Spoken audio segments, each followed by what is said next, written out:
Я была 28-летней женщиной с 2 маленькими детками на руках, 3-й раз замужем, в чужом городе. Достоинство, честность, безоценочность, шаманизм, медитации. У меня все было, кроме проституции и наркомании. Вплоть до того, что была когда-то у свидетелей Иеговы год. В общем, я куда ни посмотрю, прям сама себе завидую. Почему люди несчастны? Вся наша жизнь ведет нас к нам. Разобраться в себе, кто ты, что ты и что делать. Иди корову дай. Вошла в определенную духовную организацию, завела туда человек 100, потом так немножко осмотрелась, принюхалась и всем им сказала: по-моему, мы не туда. Как ты понимаешь любовь? Что такое любовь для тебя? Если ты обсуждаешь свою подругу и не прикусываешь себе язык, с тобой что-то не то. Самые главные ответы на все животрепещущие для всех и для каждого вопросы.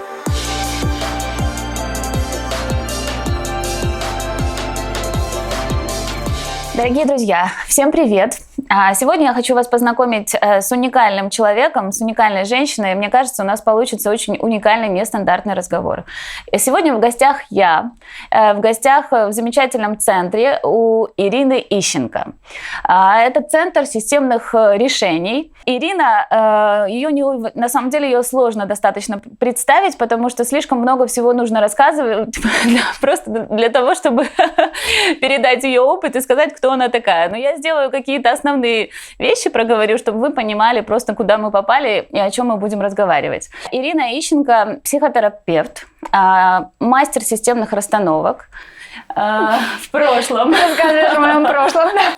Но я хочу просто немного объяснить, кто ты, и прошлое, и настоящее, чтобы было понятно. Также Ирина работает сейчас по своей авторской методике деконструкция матрицы судьбы. И последний, самый продвинутый, разработанный авторский метод работы с людьми – это атмология.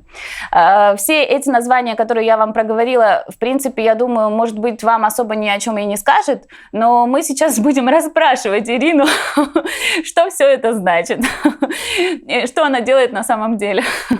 Ирина, я тебя благодарю за приглашение. Я сюда попала, я уже попала совершенно в другой мир и другую атмосферу. Давай начинать рассказывать, начинать наш разговор, потому что надо много объяснений. Ну, давай начнем с того, что ты действительно говорила про Ирину Ищенко, да, ту, которую ты знаешь много лет. Да, я знаю около 10 лет Ирину. Да, ту, которую ты помнишь. Да, много раз близко была в контакте и очень хорошо помню свои мысли, ощущения от тебя той прошлой. От тебя настоящей, той, которой ты сегодня стала. Я вот сегодня зашла, и я была в шоке. На какой-то... Хорошо, что мы с тобой переговорили до... И я немного внутренне подготовилась к нашему разговору, потому что ты стала совершенно другим человеком. Но я хочу все-таки начать о том, немножко кем ты была и что ты делала в прошлом. Вот я хочу подчеркнуть, что Ира все-таки была первым человеком, который привезла в Украину метод расстановки Берта Хеллингера. У тебя очень много учеников, у тебя очень много последователей, целая, скажем так, какая-то плеяда людей, очень много, скажем так, клиентов, людей, которые были и работали с тобой по этому методу и больше помнят тебя как Ирину Ищенко, которая была великолепным расстановщиком. В какой-то момент стало как-то все меняться, и ты стала идти и искать какие-то новые решения. У меня к тебе вопрос. Почему? Что тебе стало узко, мало? Почему ты начала двигаться дальше? Что тебя толкало? Дело в том, что в помогающую профессию я пришла, по большому счету, со своим запросом. Я много рассказывала об этом там, в своих каких-то соцсетях, и что я была 28-летней женщиной с 2 маленькими детками на руках, 3-й раз замужем, в чужом городе, но с другими декорациями, но с одним и тем же ощущением. И это был переломный момент в моей жизни, когда у меня такая здоровая агрессия появилась. Что происходит с моей жизнью? Почему я не могу наладить свою жизнь? Почему я не могу быть счастливой? Я нормальная, здоровая, достаточно умная, с внешностью все хорошо. Что происходит? Почему я не могу выстроить этих отношений? Почему я не могу быть счастливой? Почему мои дети не растут в том, где мне бы хотелось, да, в той атмосфере? Что происходит? Что с этим миром? Что со мной? Это был прям такой зов. И я пошла в психологию скорее искать ответы. Ну, тогда я как бы не понимала, где еще их искать, да? А вот для меня был самый простой способ – это психология. Я пошла в психологию скорее. То есть ты начала изучать психологию в 28 лет? Да, но так как дети были маленькие, а ребеночку было моему самому младшему годик, да, сыну 7 лет, и это уже была такая лоскутная семья, была дочь 14-летняя от первого брака моего третьего мужа, и все это было очень сложно, и поэтому отдаться полностью обучению тоже было сложно, поэтому я поняла, что мне надо самообучиться. Я просто начала учиться психологии скорее как хобби, как для себя. Вот. И так как мне надо было срочно с этим что-то делать, я училась запойно. И у меня уже было на тот момент и медицинское, и высшее педагогическое. И я пошла на 3-й курс, тогда второго высшего не было. Я не знала, что у тебя есть медицинское образование. 18 предметов академразницы. И через год очень разочаровалась, потому что я поняла, что классическая психология, которую дают в наших институтах, она абсолютно неприкладная. Я спрашивала у своих учителей, и что мне с этими знаниями делать? И вот если ко мне приходит женщина и говорит, ей муж изменяет, что мне с этим делать? И я просто фрустрировала преподавателей, потому что они только знали про гендерную психологию, там еще про что-то, а как стать практическим психологом, да, условно, нас никто не учил. Это было достаточно давно, это было 18 лет назад. Тогда не было всего этого изобилия, чего есть сегодня, интернетов, источников литературных, учителей, преподавателей. Тогда, чтобы чему-то научиться, нужно было ехать в другие страны. На тот момент в Россию. Вот Украина все-таки очень отставала в этом месте. Опять-таки семья, дети. Знаешь, если Магомед не идет к горе, значит, гора идет к Магомету. И я стала организатором обучающих программ. Тех программ, которые нужны мне. Вот, да. Меня муж не отпускал в Москву 2 года ездить. Я связалась с преподавателями, да, и там стала организатором там, программ. Я с институтами связывалась и говорила, можно я филиалом вашим буду. Вот так я стала в высшей школе психологии, потому что люди хотели какой-то сертификат, это была ООшка. И параллельно я училась, параллельно мне надо было это отрабатывать, я начала консультировать, не потому что хотела стать психологом, психотерапевтом, а поняла, что если ты этот инструмент отрабатываешь, ты начинаешь его понимать. И у меня практика была скорее для усвоения материала.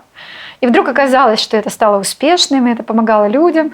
Я долгое время функционировала вот как организатор обучающих программ, как организатор сферы услуг, и сама была в нем там специалистом. Изначально твой импульс был разобраться в своей жизни. Исключительно. Да. И в результате... Я хотела помочь не людям, я хотела помочь себе. Ну, все психологи вроде как так начинают, насколько... Наверное, успешная, да. Мне кажется, что если в психологию приходит человек без опыта, потому что когда я сидела, институт это очень хорошо, поэтому кто говорит, что это не надо, это неправда. Надо знать психофизиологию, надо знать, как мы устроены, надо знать мотивационную сферу, надо знать, что такое темперамент. То есть это как бы основа, это надо обязательно знать. И когда мне говорили, да, кто из психологов становится успешным, то все говорили о том, что очень важно, чтобы у тебя был этот опыт в той или иной мере. Тогда ты клиентам можешь, вот тогда он тебя раскроется, и тогда он тебя впустит вот туда, потому что он отчасти со своим с кем-то разговаривает. И я тогда сидела, я помню, перечисляла, так думаю, так я везде была. У меня все было, кроме проституции и наркомании. А все остальное у меня было. И замужи, и разводы, и потери деток, и утраты, и кризисы, и детские травмы. И, в общем, в таком изобилии все было. Вот, что я понимала, что я могу быть успешной в разных сферах.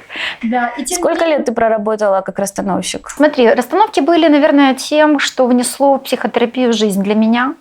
Потому что все инструменты были алгоритмы, да, по алгоритмам. Нам давали скрипты, нам давали, это бывает, это не бывает, после этого вот так, если у человека эмоция такая. Да, вот это прокрустово ложе, что опять же было неприкладным. Ты заходишь, а у нее там совсем как-то по-другому. А у тебя протокол. То есть ты постоянно чувствовала, что что-то не так, да, что-то не хватает. Вот, а тебе протокол. И мы как будто заходим с этой какой-то своей правдой, с этими какими-то своими протоколами. И сидит этих 10 женщин, да, у которых там мужья изменили, она там сейчас осталась с ребенком и не знает, что делать. 10 одинаковых историй, ты заходишь, там все по-другому.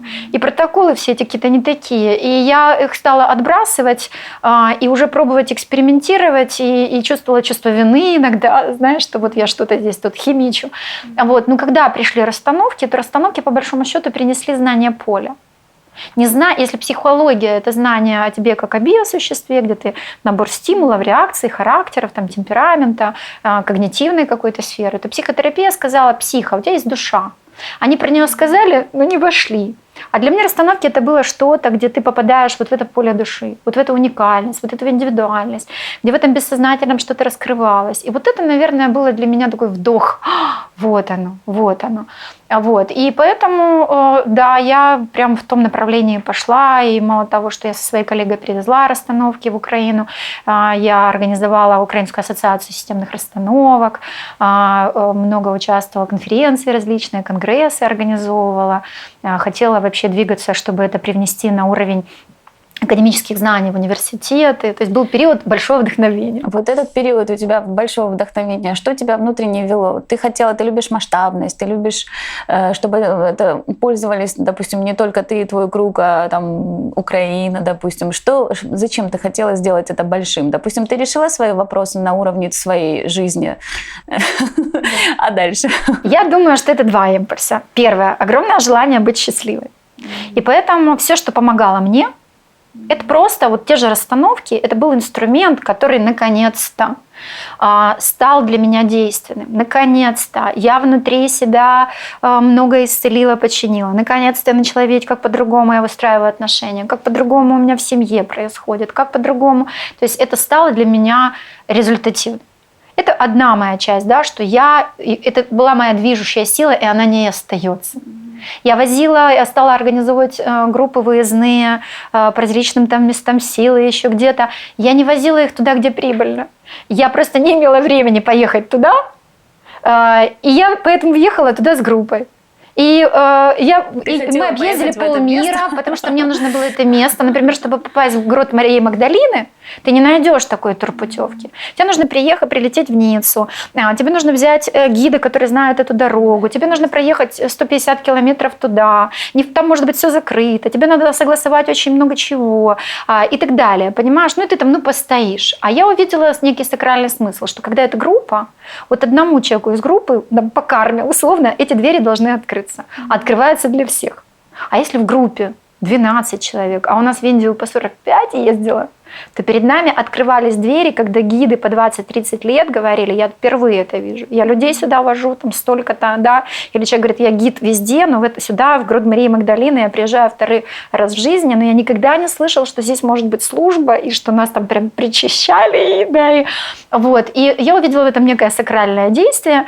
И поэтому, когда меня спрашивали: когда вы в следующий раз поедете в Черногорию? Я говорю: возможно, никогда. Я там уже была однажды. А будет ли в следующий раз Бразилия? Я говорю: я не знаю. Если меня туда что-то позовет, я туда поеду. И вот это был первый, да, вот я считаю, что сделало меня тем, кто я сегодня есть, это вот эта вот преданность себе. И, так как жизнь выставляет свои правила, я говорю: хорошо. Будем тогда думать, как в этих правилах. И тогда я стала, поэтому я это делала все исключительно для себя. Никакого альтруизма. Сплошной эгоизм для себя любимый. С декорациями. Слушай, красиво, все равно красиво. Это моя правда. Это моя правда. Я никогда не обманывала никого. Я всегда говорила, что если я завтра мне будет невкусно, я расхочу, вы, ребята, останетесь тут сами. Особенно кто-то пытался за мной идти на каком-то этапе. Поэтому, когда я вышла из Украинской ассоциации системных расстановок, это был шок. Как? Я не просто президент, я ее создала, а потом я взяла, а потом я сказала, а потом я поняла, меня это вышло. А потом я решила, меня это усиливает или меня это ослабляет? Меня это ослабляет, и я вышла. И некоторые восприняли это как предательство. И как же? Ты что же? Как, да? И мне как-то, мне перестало это быть вкусно, меня перестало это зажигать. Это одна часть, да? И вторая часть, которая во мне есть, она какая-то, возможно, детская, возможно, я когда поеду в какой-то отель, и там прям реально было классно, я потом раззвоню всем. Едьте, как красота, понимаешь? И когда я что-то такое находила, ты любишь делиться, да? Я говорила: ребят, туда.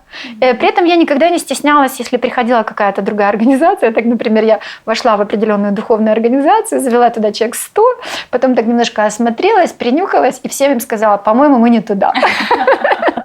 То есть, если ты ошибаешься, ты искренне. Сусанин, походу, где-то завел не туда, да? Вот. Но так как не туда не бывает, значит, что-то взяли, да, и что-то нас сюда привело, и что-то мы... Вот. Поэтому я никогда не стеснялась признаваться в том, что для меня было не ошибочным, но, возможно, немного неверным, не так, как я видела. И я всегда вот оставалась, да, как ты говоришь, там, ты знала Иру, теперь ты видишь меня настоящей. Я думаю, я всегда была настоящей, но сегодня больше я, чем когда бы то ни было. Ну, по крайней мере, я так ощущаю. Знаешь, вот этого вот. Ну, у тебя есть смелость двигаться за собой настоящей и за своими желаниями. То есть это всегда смелость... тебя, по сути, двигало. Эта смелость делала в моей жизни много хороших вещей для меня, много каких-то отчаянных, наверное. Это всегда страшно. Страшно разводиться и оставаться с годовалым ребенком на руках, без средств существования, без крыши над головой, с неизвестностью вообще. Вот, да. Это страшно. Но ты понимаешь, если я сейчас из страха здесь останусь, это смерть, это пластик. И лучше уж, да, вот я всегда, это еще что во мне было всегда, это, наверное, какое-то врожденное качество. Я всегда верила, что есть что-то большее, ну, там Бог, например. И меня Бог поддержит не если я останусь в этом ненастоящем, а если я со страхом пойду в это неизвестное. И я всегда им говорила, знаешь, вот есть «Унесенная ветром» Скарлетт О'Хара, я подумаю об этом завтра. Я так думала, наверное, лет до 19. Вот я прочитала в 14 лет, эта фраза меня очень выручала. А потом, вот когда вот этот первый развод вот был таким, да, ну, взрослым, таким моим достаточно серьезным испытанием на вот эту вот прочность, зачем я пойду. За комфортом, уютом, за all-inclusive определенным, но ломать себя и превращать в это что-то вот искусственное. Или я пойду вот в это неизвестное, вообще не знаю кто, и выживу, не выживу. И я тогда говорила: Господи, иду за тобой, ну за вот этим вот, и пусть теперь у тебя голова болит. Как сделать свою дочь счастливой? Потому что, да, и вот так вот я, как бы, пусть у него голова болит, потому что я же иду за собой. Да, это не отнимает у меня ответственности за здравые мысли, за ответственность, что сегодня с моим ребенком, да, которого там я лишила отца, потому что ему как сыну все было хорошо, понимаешь? Это меня как женщину не устраивало. И, например, первый свекр мне сказал: ты эгоистка, ты думаешь исключительно о себе, ты не думаешь о своем ребенке. Это было правдой. Это было правдой. Я понимала, что я сейчас не думаю о нем, но при этом я понимала, что я думаю. Потому что если я буду несчастна, если мой ребенок будет жить в чем-то вот этом искусственном, то с него и вырастет что-то искусственное. И если вот, поэтому такая вот, знаешь, вот это правда и неправда. Моя правда всегда была тем, что если я несчастна, зачем тогда это нужно? Ты всегда шла за своим внутренним личным счастьем. И только за ним. Более того, всем своим клиентам по сей день рекомендую только это. Когда мне кто-то говорит там, про что-то, там, да, про какие-то отношения, которые их разрушают, и она уже столько сделала, и она уже как бы и толерантность к этому человеку там развила. Ну, пусть это родители, партнеры там какие-то, да, и все. Но она по-прежнему травмируется, она по-прежнему там ослабляется. Наступает вопрос, когда я говорю: спроси себя, зачем ты там? Ну, зачем ты там? Если, И оказывается, что мы боимся страха изменений. А если я потом останусь одинокой? А если? Я говорю, есть. Есть такой шанс. Есть такой шанс. Какие шанс, что ты будешь абсолютно счастливой? Какие шанс, что тебя завтра в принципе не будет? И не действовать сегодня, потому что мы боимся того завтра, которого еще нет, но я уже его боюсь. И поэтому я в свое время как бы для себя тоже приняла решение. Глядя туда, на свой опыт, на своих предков, а мои практики, мои технологии, по большому счету, дали мне большую возможность узнать и про судьбы моих предков, и про опыт моей души, и про, в общем, украинским словом «страхите», наверное, как у всех нас. Зачем на него опираться? Но я знала, что будущее многовариативно. Я даосская философия, 18 лет уже как увлекалась, и там была в свое время мастером фэн-шуй, и все. Чем они мне нравились? Тем, что говорили, у каждого из нас есть вариант счастливого коридора. жизни, где мы счастливы, богаты и успешны. Под словом богатство, если у тебя нет самскара миллионера, ты не станешь, но в принципе закрывать все свои вопросы для достойной жизни, такой коридор есть у всех. Я думаю, хорошо, значит будем... Это я беру, да, себя. Значит, вопрос, как нанюхать это счастливое будущее? Как на него опираться? Я стала общаться со своим будущим, вот с тем, где я уже там. Это твоя была, скажем так, твое изобретение? Ты так это почувствовала? Как туда прийти? Во-первых, это было, я сейчас как будто рассказываю такой срез личного опыта и срез себя как профессионала. Потому что я пришла в психотерапию, делала то, чему меня учили. Что если вы разгрузите ваше прошлое, вы измените ваше настоящее и будущее. Я искренне верила, что почистив там карму рода, да, я откроюсь к какому-то хорошему будущему. Проработав свои женские или детские травмы, я изменю свою реальность. И спустя, у меня на данный момент порядка больше, чем 16 тысяч клиентских работ. Это очень много. Ну, да. Чтобы систематизировать определенные знания. И чтобы прийти к тому месту, где все почищено, а зайчик не скачет. И у меня пришла такая метафора. Приходит ко мне клиент и говорит, я хочу, чтобы у меня была вот здесь вот на моем огороде, на поле жизни клубничка. Да? А почему нет клубнички? Смотрите, сколько сорняка. И мы тратим время на искоренение сорняка. Вопрос. Года. Некоторые десятилетия. Все будет зависеть от техники, технологий, вашей скорости системы, доверия. Много там аспектов, насколько трансформация будет, с какой скоростью проходить. Вопрос. Да, если ты мой клиент, да? Убрали сорняк. Клубничка будет? Кроме того прошлого, есть еще ты сам. Клубничка будет? Не, вот конкретно. Ты считала, что вот этот вот весь сорняк мешает счастью твоей жизни, а у тебя счастье – это клубничка. Я не так считаю, скажем так, и не так. Я думаю, что все верят, которые идут, они хотят, естественно, для того, чтобы Смотри, была я думаю, что это очевидно, это не философия. Если она там была, и сорняк ее забивал, она будет. Но это не значит, что тебе не надо продолжать сорняки выдергивать, культивировать клубничку, чтобы это прям было поле клубники, а ты на самом деле по своему предназначению такое клубничное варенье, да, условно.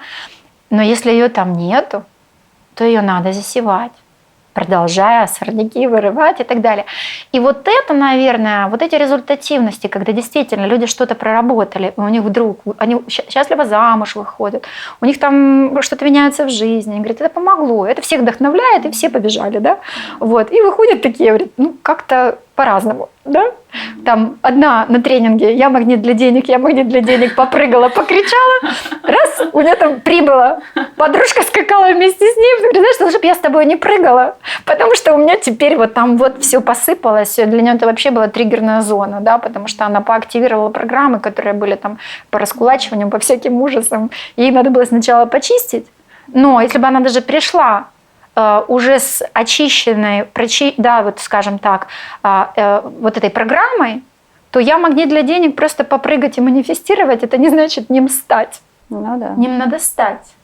И мы очень часто чего-то хотим, чем мы не являемся. И тогда все вот эти мои дороги, которые, знаешь, сначала я пришла в психологию, потом в психотерапию, потом в реинкарнационику такую, да, в карму, потом в духовность, потом. А потом все это свелось снова к личности. Потому что для меня сегодня абсолютно очевидно, что наша судьба – это наш характер, наша личность. Да, твои выборы, твои действия, твои карма кармой. Но ты определяешь, да, что ты сейчас подумаешь, как ты сделаешь. Конечно, если ты в плену программ, ты этого не видишь, это сложно. И поэтому это как бы такой процесс одномоментный. Прям кусочек солнца сразу появился. Как это приятно слушать. Атмология сегодня не водит никуда. Который прошел столько всего. Атмология сегодня никуда не водит. Она тебя к тебе возвращает. Давай сейчас подойдем плавно к атмологии. Сколько времени назад вообще родилась такая система твоей новой работы или видения жизни? Что такое атмология? Я тогда сделаю такой небольшой экскурс в свою психотерапию, когда для меня стало очевидным, что если мой клиент, а мой клиент, как правило, ко мне уже приходил, когда говорит, я уже с этой темой работаю, да, много лет, вот у нее там есть тема, да, она не может там выйти замуж, да, Она идет к психологам, ей рассказывает, ну вот же, у тебя нет самоценности, ну вот же, ты не веришь в себя, ну вот же, да, она работает с этим. А потом ей раз кто-то говорит, крутой психотерапевт. Она приходит, а там детская травма. А гештальт-терапевт говорит, а у тебя вытесненное чувство непрожитое. А когнитивный говорит, а у тебя рациональная модель поведения. А биоэнергет говорит, а у вас тут в ауре чего-то. А расстановщик говорит, да у вас родовая карма. Вам еще всю жизнь с этим всем разбираться. А реинкарнолог говорит, вообще это не для вас в этой реинкарнолог жизни. говорит, а вот в прошлой жизни, и так между делом ни одной, у вас сейчас вообще возмездие. Да. Вы-то к этим женщинам Я как... думаю, что очень много сейчас девушек и женщин знают себя приблизительно. Вы-то к этим... Вот оно. Что посеешь, что и пожнешь. Смирись, прими, прости обидчика. А кто-то говорит, так, идите в духовность, сядь в медитацию, вспомни, что ты есть свет, ом намо, и все само. Сейчас сразу как-то все, да? Я йогой занимаюсь. Облегчение придет. Да. И вот дело в том, что я к тому времени уже стала специалистом по всему этому, Ну да. так или иначе. То Да, есть я прошло, стала даже давай мастером зафиксируем, сколько фэн-шуй. лет прошло? Вот ты начала в 28 приблизительно. В 28 лет и уже считай, 15 прошло. около 4-5 лет назад, вот как бы это был такой путь. Это если сейчас мне 48, ну это получается 20 лет, Лет 20. там прям прилично. То есть Прям ты прилично. всё это Я слишком везде хорошо всё ходила. это знаешь. И как знаешь, одно из моих качеств еще вот сознания, ума, я системщик по сути. Да, я уже послушала тебя. Я поняла, что ты системщик по науковец. сути. Мой сканер, да, вот он как-то вот это все сопоставляет. Я всегда, вот если я не могу это все собрать, и я начинаю его нанюхивать и искать, где я не могу собрать. И я быстро, такое сленговое слово, раздуплялась.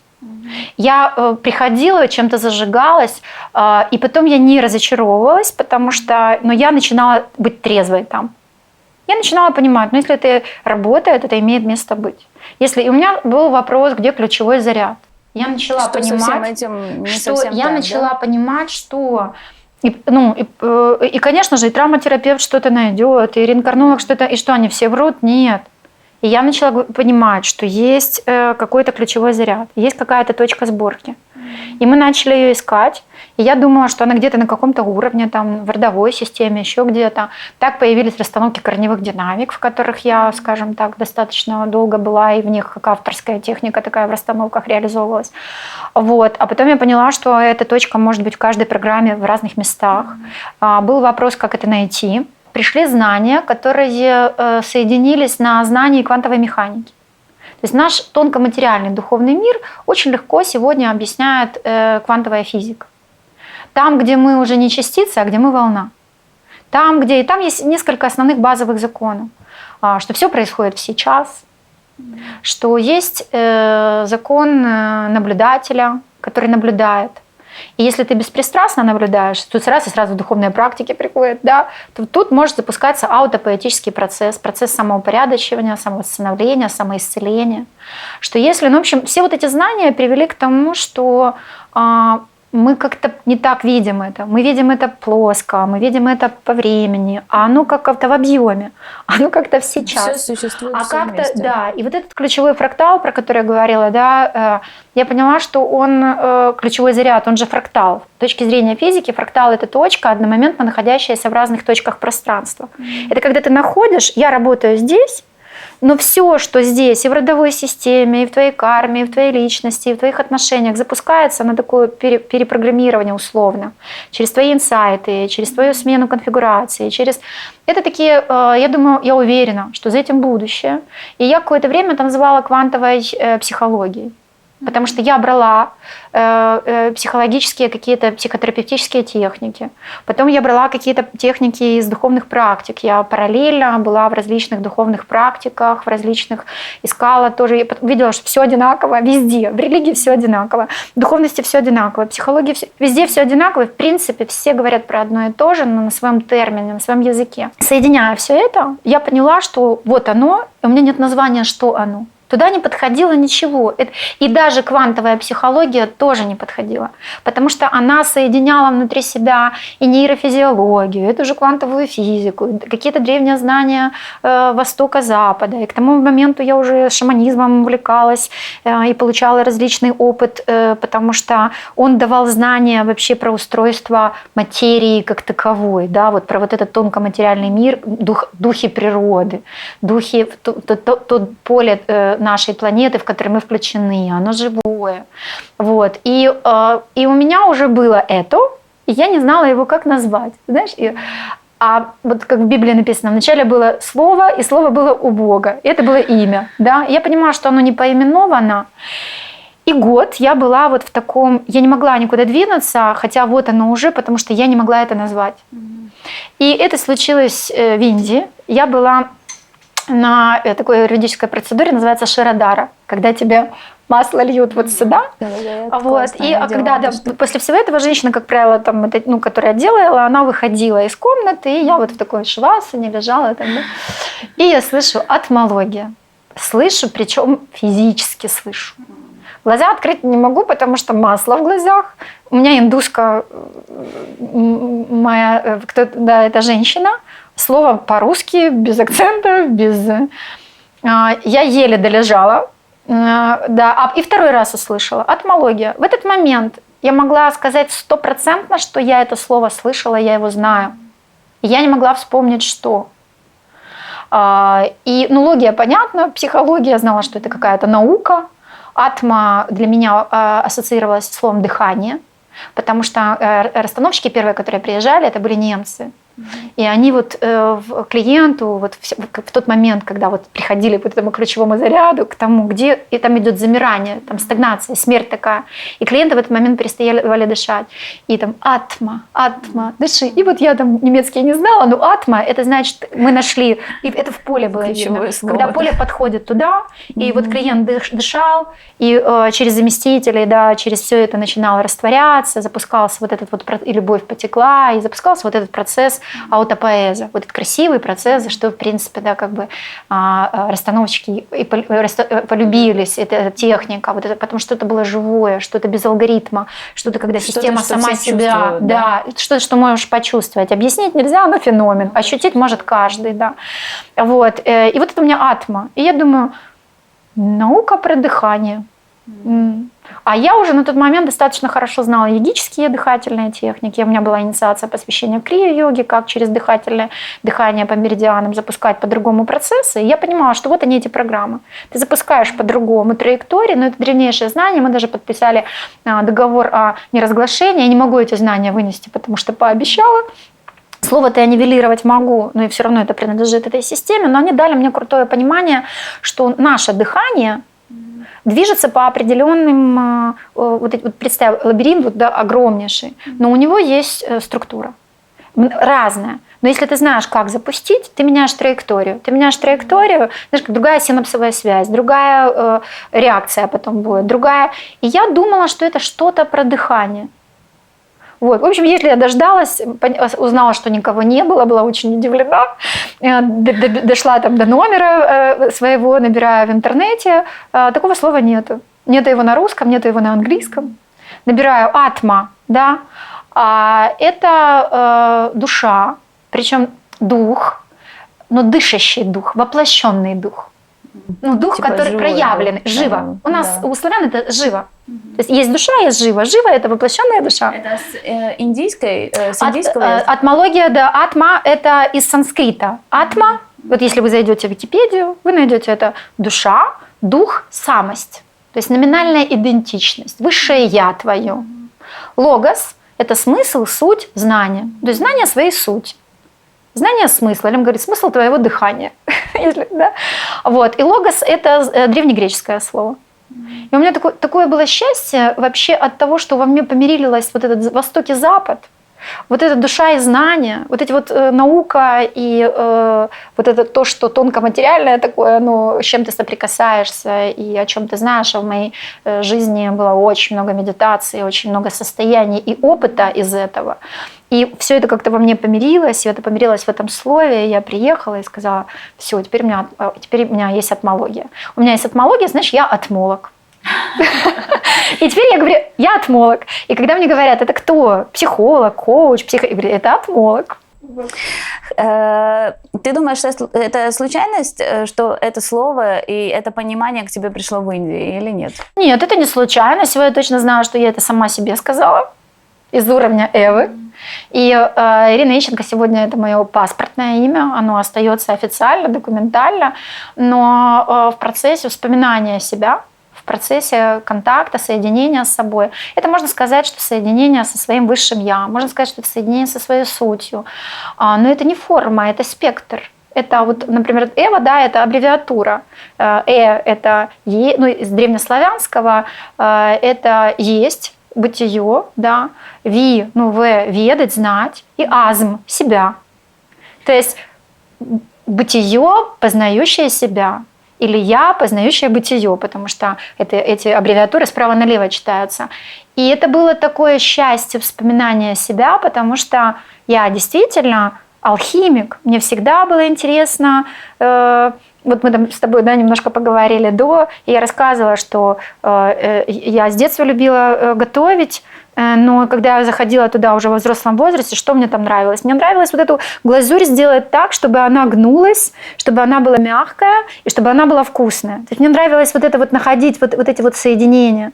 В бизнесе мне нравилось так создать какие-то структуры, схемы, чтобы это приносило и радость, и деньги, и смысл, и суть. И если чего-то из этого не приносило, зачем он тогда нужен? Понимаешь, если и вот когда я пришла в психологию, да, вот мне говорят: вы хотели там помогать людям? Нет, при этом я не хотела им помогать. Да, вы хотели там? Нет, это все, и при этом да, это было как твое личное желание. Это было как побочный эффект моей деятельности. Мне было интересно, как это устроено, как это работает, как человеку быть счастливым, успешным, духовным, как это все помирить. И это был фокус моего внимания.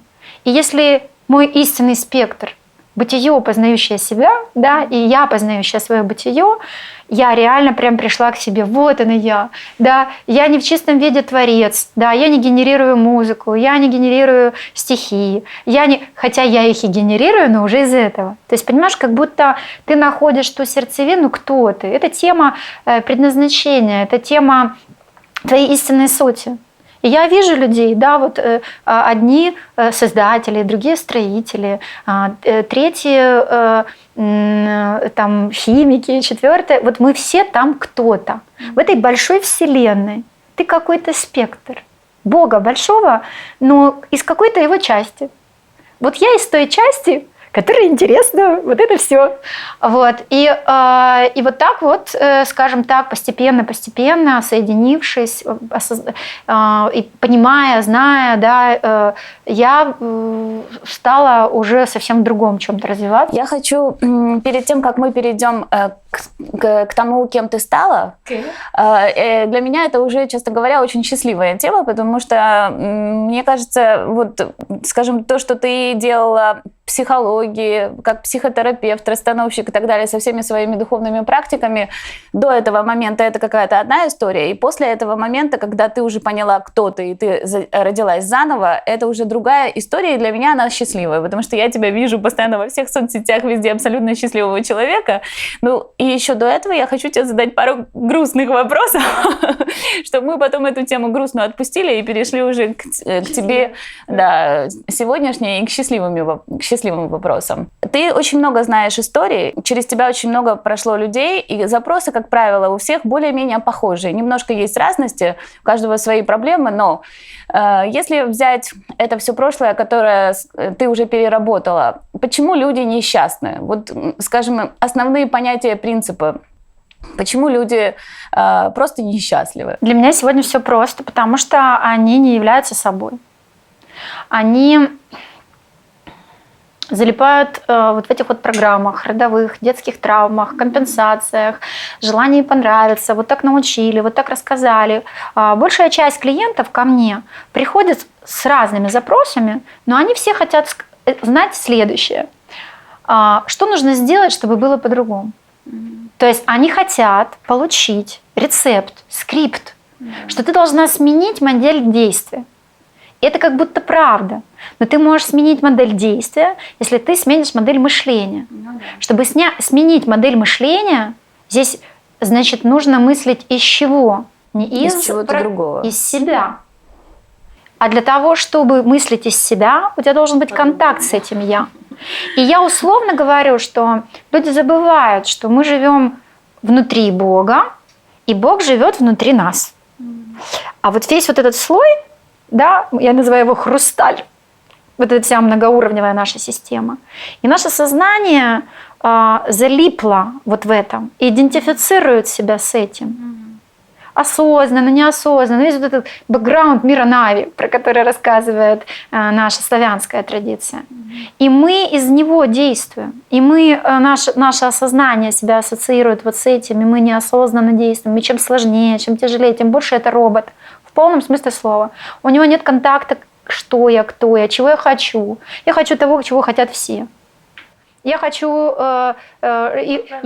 очень часто говорят, я хочу, чтобы муж любил, я хочу, чтобы дети были послушные, то есть мы хотим изменить этот мир, мы хотим, и вот этмология, это, да, вот она направлена на то, чтобы вообще повернуть тебя к себе, и чтобы задавать вот эти вопросы, где я настоящий.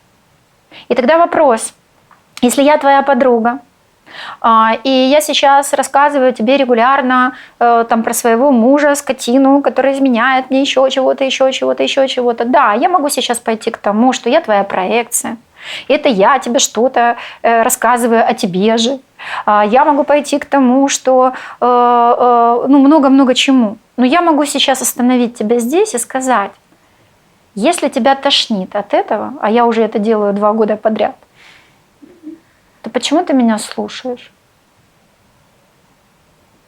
И что будет, если ты мне скажешь, что тебя это истощает? И что будет, если я вдруг обижусь? И если я действительно твоя подруга, то тогда почему я обиделась, если я сейчас не забочусь о твоих чувствах, что тебя действительно это истощает? И подруги ли мы в таком случае? И нужна ли тебе эта подруга? И зачем ты тратишь время жизни свое на это? На пластик. И когда мы уходим вглубь, то вдруг оказывается, что не нужны годы терапии, чтобы ты оставалась честной с собой и деликатно, красиво, не раня чувства других, уважая границы, но в первую очередь уважать себя, того Бога, который внутри тебя. И если ты будешь идти за Ним, то вдруг окажется, что весь этот декор начинает меняться. Ко мне приходит много людей с разными историями, например, там вот, и она, например, там помогает своим родственникам. И мы можем уйти в переплетение, в парентификацию, во многое другое. Но если ты задаешь человеку вопрос, ты зачем это делаешь? Если ты видишь, что ты 15 лет помогаешь, а она уже 15 лет, она уже превратилась в опарыша, пиявку и подхалимку, и ты уже это видишь, и что будет, если ты завтра перестанешь ей помогать? Да, она тебе сейчас горло перегрызет. Да, она сейчас расскажет все, что она тебе думает. И ты это знаешь. Тогда зачем ты в этом кино? Зачем ты это поддерживаешь? Ну да. Я не знаю, почему, это программа, меня так научили. Люди думают, что проработав программу, вдруг поменяется сценарий. Да нет. А кто вместо тебя сейчас начнет задавать себе эти вопросы? Если ты в этих кислотных отношениях, если ты на этой противной тебе работе, если ты... Этмология про правду, про твою правду, которую большая часть из нас чувствует, ощущает, но не идет за ней. И хочет, чтобы что-то где-то поменялось. И, конечно, очищение, коррекция, это нужно. Знаешь, как очистить это, чтобы вот это железобетонное стало пластичным. чтобы то, что ты сейчас начнешь двигать, не завалило тебя, потому что ты же меняешь сейчас, да. Это правда, все это должно быть, но это должно быть все одномоментно.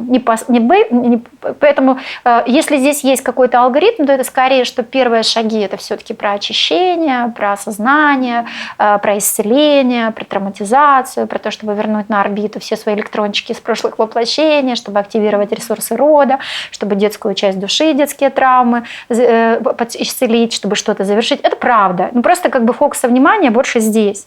А потом постепенно ты придешь к своему «я», к своей правде, что никто, кроме тебя не решит, что ты будешь кушать. Никто, кроме тебя не дисциплинирует. Никто, кроме тебя, не поставит сканер, что ты сейчас думаешь, и что ты, какие новости смотришь, и что ты говоришь. Для меня сканер основной, ты себя уважаешь в этом месте или нет? Ты сама с собой, вот никого, только ты и Бог, который все ведает, все знает, даже что твой ум забыл. Вот он, судный день, условно. Вот оно. И если ты себя в этом месте не уважаешь, да, то почему ты в этом? И тут, знаешь, самое интересное, когда мы начинаем по отношению к себе вот так, причем там тоже надо мягко, с любовью, потому что то и страшно, та в обмороке, та уже не верит, та еще чего-то. Знаешь, когда ты заходишь вот в это все царство государства, да, вот, та еще коцнутая, у той панические атаки, вот это, знаешь, ты такая заходишь, Господи, ты говоришь, все это я, но я вас создала. И вы пока лучшие из того, что мне удалось создать. И давайте-ка, девоньки, сейчас будем что-то думать, и вот это, и вот, и то, и кто у нас тут исключен. И кто тут у нас главный? Хорошая девочка, которая продолжает эту любовь получать через вот это. И вторая, которая орет, задолбала, посмотри, что ты с нами делаешь, да, служишь, а мы тут 10 дней без отпуска. И та, которая сидит, плачет, хочет помаду, платится, а вторая хозяйка детям покупает, обучение вкладывает. Каждый выбирает свою роль и отлично ее играет. Приблизительно, смотри, у нас есть общие паттерны, мы все из папы и мамы, мы все из бабушек и дедушек, мы все из одних и тех же социальных ролей и архетипических ролей. Ну, у нас у всех там, мы как режиссер и сценарист, знаешь, мелодрама, комедия, у всех свой уникальный жанр. Вот. И вот этот вот весь пасьянс. Вот это как бы атмология, мы заходим как бы из высшего «я». Мы смотрим на всю эту жизнь и говорим, окей, вот она моя реальность. Зачем я с собой это делаю, да? Вот. И поэтому это как бы вход с другой стороны. Люди любят делать себя сами несчастными и делают себя несчастными, перекладывая вину, как правило, на кого-то окружающего или на там разных людей. Ну, вот это вкус, знаешь, чем я питаюсь? Грустью, печалью, да, прикормила себя. Вот эта привычка, когда очень часто люди залипают больше на негативных ситуациях и переживают больше по поводу негатива, чем радуются чему-то хорошему. Вот будет куча всего хорошего, а прицепишься к маленькому чему-то плохому и будешь висеть на этом плохом. Вместо того, чтобы порадоваться и вообще не обращать на это внимания. Это что, психология человека или что это? Ну, смотри, это был такой большущий этап развития человечества, развития материи жизни на нашей планете. Давай вспомним, как все начиналось. Сначала была богиня-мать, да, такая взорвалась, что-то остужалась, то есть в чистом виде стихия, в чистом виде природа. Появилась живая клетка, да, которая была готова, способна вместить живое сознание, душу живую, да.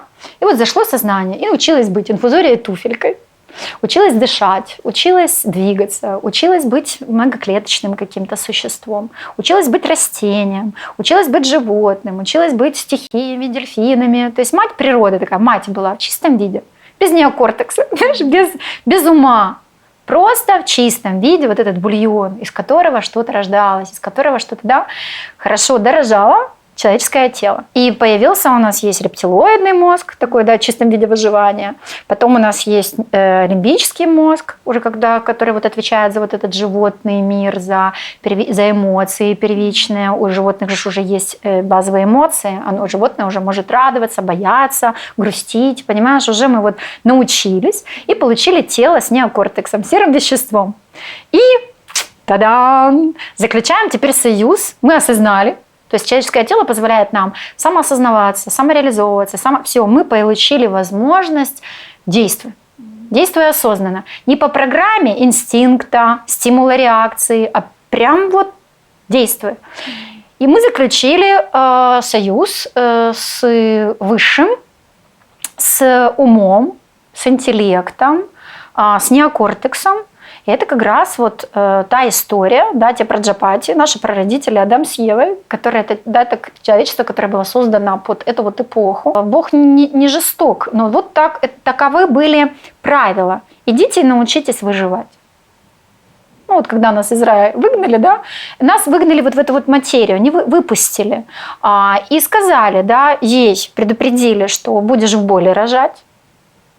И не потому, что Бог злодей, а потому что пока вот это выживание будет в боли. Чтобы подарить жизнь, нужно за это заплатить болью. У нас до сих пор по этому великому мученичеству, мне когда говорят, что так просто, то есть наш ум пока не может понять, что трансформация может быть в радость. Мы же до сих пор пойдем к косметологу, если ты там лежишь, и тебя ничего не щиплет, не это, говоришь, да, что-то непонятно, чем занимались.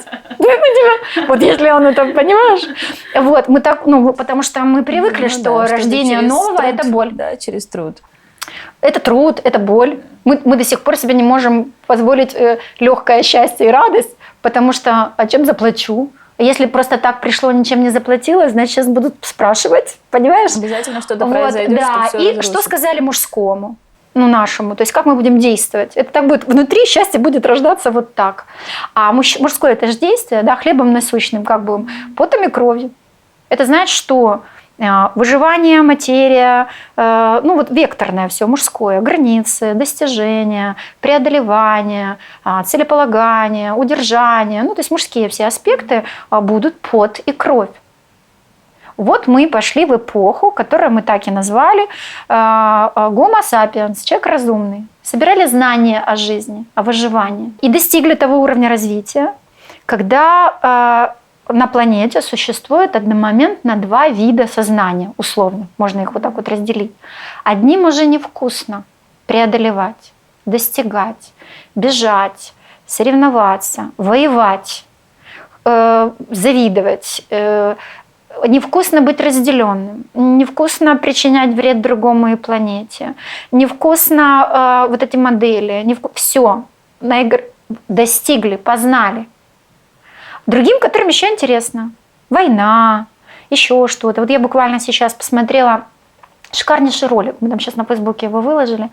Я так понимаю, что главврача или женщины, которые хосписом управляют, это больница для умирающих больных. И она говорит, приходят журналисты и спрашивают, о чем думают люди, которые умирают. И вот она рассказывает примеры, о чем люди думают. И это гениально. Это круче любых Библий, Талмудов и так далее. Когда она рассказывает о том, как женщина не уходила, потому что сына там из Грузии из-за документов, из-за всего долго не выпускали, и вообще было непонятно, за счет чего она держится, вообще было непонятно, как она дышит. И приехал этот сын, и они заходят, она с ним вино пьет и сулугу не кушает. И такая живая и бодрая. И как она ушла. И она рассказывает о том, какие у людей последние желания, что все мы думаем о том, о чем не успели, да, и что-то не завершили, о том, кого любим, это простая, жизнь, о тем, кто остается. И я вот слушала, я там обрыдалась вся, и смотрю, а в этом видео 3700 дизлайков. Ну и да, там 91 тысяча. И у меня такой когнитивный диссонанс.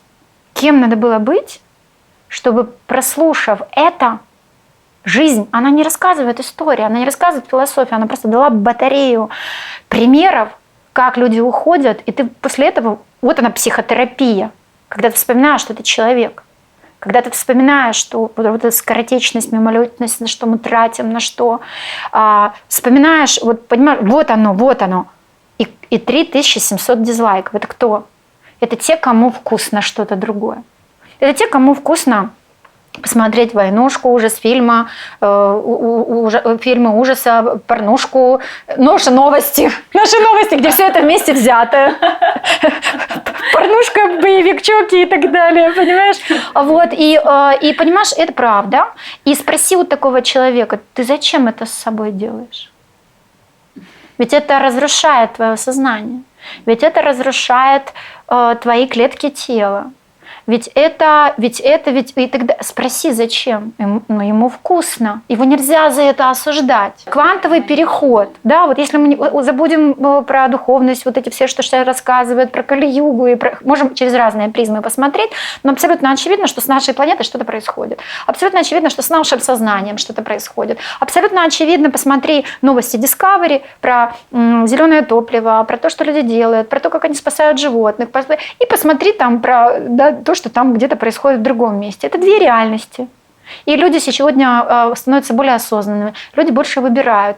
И вот этот квантовый переход, почему майя сказали, что в 2012 году будет конец света? Это правда. Был такой вот конец вот этого эпохи гомо сапиенса. И наступает новая эпоха. И у нас был такой 9-летний цикл, потому что на самом деле с 2021 года только все начнется. Зеркально, так, не 12, а 21. Это был такой период вот этого вот перехода, да. И для меня это гомо хаппиенс. Ирочка, я хочу попросить тебя перед тем, как мы перейдем к Кеве и к счастью, еще один вопрос очень важный, просто чтобы мы проговорили, мне кажется, это очень важно для людей. Очень часто люди страдают из-за того, что они не могут реализоваться в жизни, реализовать свои таланты или свои, скажем так, внутренние, что-то хотим сделать, но не можем. А с чем это связано? Какая основная проблема, как ты это видишь? Мой ответ будет аналогичен предыдущему, потому что мы потеряли доступ к себе настоящему. И мы пытаемся это найти в действиях, в работе, в каких-то там техниках, чтобы узнать наши таланты. Да? И люди спрашивают о себе у различных специалистов.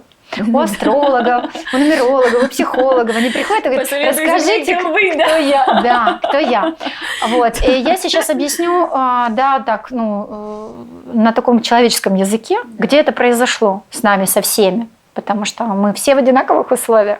Это скорее единицы, кто двигаются и реализовываются, и прям видим мы, что они в потоке, и все пространство и Вселенная им помогает. Они скорее становятся успешными, мы на них ориентируемся, а как туда, мы не знаем. Да, и мы эту жизнь замечательных людей начинаем слушать, все рассказывают по-разному, да, и у нас руки опускаются. Я расскажу как психотерапевт, да, где было этому место. Место этому было в нашем раннем детстве, когда нас не спрашивали, например, что ты хочешь кушать. Мама просто брала и давала тебе вместе с этой кашей губозакаточную машинку со словами «бананов у нас нет». Да? Нас никто не спрашивал, что ты хочешь одевать. Нас никто не спрашивал, чем ты хочешь заниматься. Нас никто не спрашивал, какой предмет в школе тебе нравится. И мы отдалялись от себя дальше, и мы забыли, кто мы. Мы забыли, потому что мы даже не раскрыли это. Потому что вся система была простроена таким образом, чтобы рассказать тебе, каким тебе нужно быть. Рассказать о моделях, да, о правильном, неправильном. И а ребенок будет делать все для того, чтобы похвалили, сказали, что ты хороший, да, потрогали.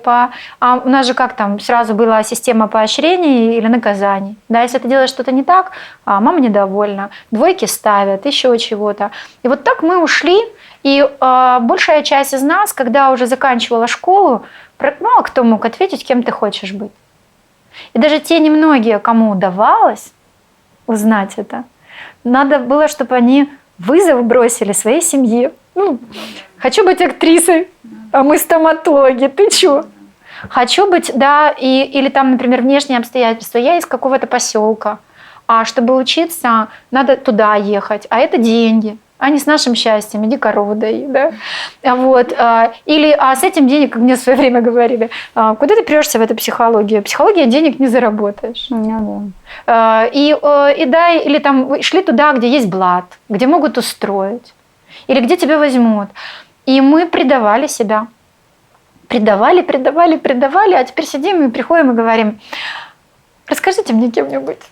Вот. И поэтому, когда ко мне приходят с темой запросов, то я первое, что стараюсь, это перефокусировать человека в том, что проблема не в том, что он не знает, кем ему быть. Проблема в том, что он не знает, кем ему быть. Нет этого знания изнутри, нет этого импульса, нет этого ощущения. Почему нет? Нету связи. Его задели в детстве? Вот, да, и вот с этим тоже. То есть, как правило, чаще всего это утрачена связь со своей атмой. А атма, твоя душа, как я уже сказала, да, про Еву, имеет номинальную свою идентичность. Кто ты? Кто ты?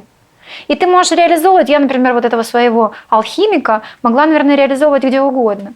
И в бизнесе, и в НИИ каком-то химико-физическом наверняка. И наверняка мне было бы очень интересна микробиология, наверняка мне было бы интересна политика, где мы делаем какие-то новые призмы систем знаний. Наверняка мне было бы интересно какие-то вот эти подходы, то есть любую структуру, систему выстроить так, чтобы она выполняла все функции и задачи, так как это в организме. Гомеостаз и транзистаз. Способность к выживанию, репродуктированию, выполнению своей функции и развитию. Все. И поэтому у системы есть элементы, они взаимосвязаны, у нее есть структура. И если что-то там не так, значит нарушена структура. Значит, не хватает какого-то элемента, значит, не так простроено, значит, где-то что-то исключено, значит, где-то что-то. И вот эти базовые принципы, они идентичны. Есть шансы у людей, те, которые, допустим, уже взрослые, не дети, в разном возрасте вернуться к соединению, к пониманию себя и соединению к своей душе, чтобы разобраться в себе, кто ты, что ты и что делать? Я не просто уверена, я знаю, что вся наша жизнь ведет нас к нам. Но мы упорно сопротивляемся. Саботируем. Саботируем. И все простроено так, что мы в любом возрасте, в любом месте своей жизни, с любой кармой, со всем угодно, пока мы сповны розуму, пока у нас есть... Пока мы дышим, живем в своем уме. Пока у нас есть такой шанс. Да, и мы это видим, что кто-то может быть прям на смертном одре, и рак, и все, и у человека что-то переключается, что-то происходит.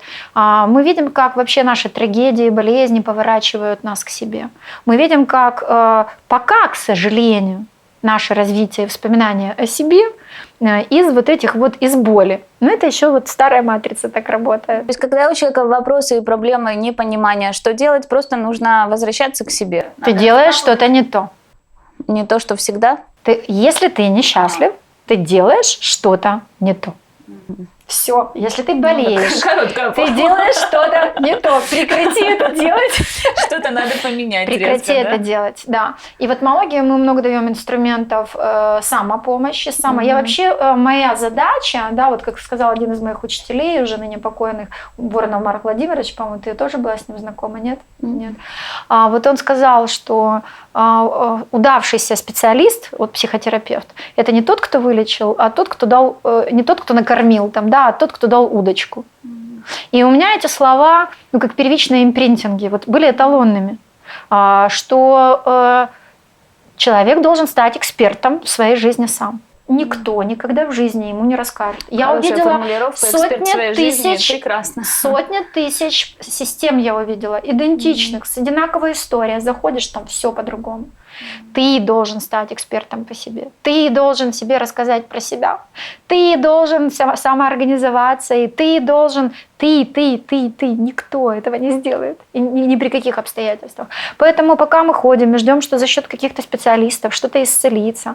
Мы ходим бесконечно к этим остеопатам, которые нас по 10 лет вправляют, ушли, оно все повернулось обратно. Почему? Потому что причина не в том, что позвонки стоят не так. Причина где-то глубже, почему они так стоят, что под этим стоит, как это разгрузить, как это. Поэтому это про другую точку зрения восприятия реальности, и в ней запускается, с точки зрения квантовой физики, меняется наблюдатель, меняется его позиция. Это обязательно специалист должен помогать? Или человек может посмотреть на свою жизнь, допустим, взять, я привыкла смотреть на ситуацию вот так, и я игнорирую все комментарии, говорят, ты неправильно смотришь, там не то, не то. Я могу поменять, допустим, и сказать, окей, я неправильно смотрю, я встану сейчас и посмотрю оттуда, допустим, с какой-то другой точки зрения. Как человек может работать сам с собой? Или он должен работать все-таки со специалистом? Смотри, технология, которую мы даем, для потому что, конечно, наступает тот момент, когда тебе нужен кто-то, чтобы с ним посмотреть на себя с другой позиции, как ты говоришь, Я сейчас хочу вернуться к твоему «неправильно смотрю», Давай мы с тобой сейчас условно представим, что возле нас какой-то объект чего-то, И ты будешь смотреть на него и рассказывать мне о нем. и условно ты его видишь фас, да? А я вижу анфас, я вижу совсем другое. Думаю, что говорит эта женщина? Она вообще в своем уме или нет? Я могу тут, да, вот у нас есть оператор, сказать, подойди, пожалуйста, посмотри. Он скажет где-то, ну ты тоже немножко не так видишь, потому что. Почему? Потому что с его точки зрения он это видит по-другому. Наш зритель будет видеть еще как-то, сверху, снизу. О чем я? У каждого из нас есть своя точка зрения. Когда мы пришли в этот мир, мы были в расширенном состоянии сознания. Это классическая наша психология детского сознания. Мы сегодня знаем, что ребенок приходит в расширенном состоянии сознания. Он даже не понимает, что ручки не его. Так он думает, что все это продолжение его. Потом постепенно ему начинают рассказывать, что это ты, а это не ты. Это право, это лево, это мама. Это... Постепенно все там сужается, да, симбиотическая связь завершается. И происходит отделение. Потом это я, это уже не я. Потом и так далее, и так далее. Идем в школы, в институты. И у нас вот это все сужается и формируется в свою точку зрения. Мы так и говорим, моя точка зрения. И в этой точке зрения наше сознание, наша правда, наша... И не надо мне рассказывать, что это ложно. Это мое, это я. В этой точке моя истина, в этой точке моя правда. Но где будешь права, ты или я? Все мы вместе взятые. Это истина. И я не могу посмотреть оттуда, но я могу тебя послушать. Что там Даночка слышит и видит. Даже если мне кажется это очень странным. И вот она как видит. И это я не отказываюсь от своего мнения. Я теперь не перехожу туда и говорю, так ты ж видишь, а я-то и не видела. И я видела неправильно. Нет, вероятнее всего, ты какой-то моей правды не видела. И поэтому техники, которые мы даем, по большому счету, мы предлагаем смотреть на мир, как все я. Все мои проекции, все мои зеркала. Я сценарист, режиссер, и я с собой играю. То есть все это я, но я не ты, потому что это место занято. В Шаманове есть такое выражение, принцип иннакеш. Все есть единое, я есть ты, но я не ты, потому что твое место занято. Занято твоим умом, занято твоей точкой зрения. И физиологически я туда не могу зайти, да? Но я могу тебя послушать. И если я не буду тебя оценивать, если я не буду с тобой спорить, если я не буду тебя называть, я просто буду безоценочно слышать твою позицию, твою точку зрения. Даже если ты сейчас с пеной у рта будешь мне говорить, что я преступница, там что-то сделала у тебя, и у тебя в твоей картине мира это так, я буду понимать, что это оттуда так, и это я, мое мне что-то говорит. И это что-то во мне. А что-то во мне, это что-то в моей личности, это что-то в моем характере. Это может быть зона развития, а может быть я где-то делаю точно так же. С другими или с собой. Понимаешь? Это где-то в опыте моей текущей жизни, это в опыте моей родовой системы, это в опыте моей кармы. Все так многослойно, многовекторно, но это точно что-то про меня. Это точно что-то. И оно мне показывает не прошлое, оно мне показывает что-то настоящее. Где-то прямо здесь я с собой такое же делаю или я с собой такое не делаю. Поэтому в одной ситуации нужно там прекратить материться, в другой, да, потому что я там разрушаю сейчас все, в другой надо научиться, в хорошем смысле этого слова.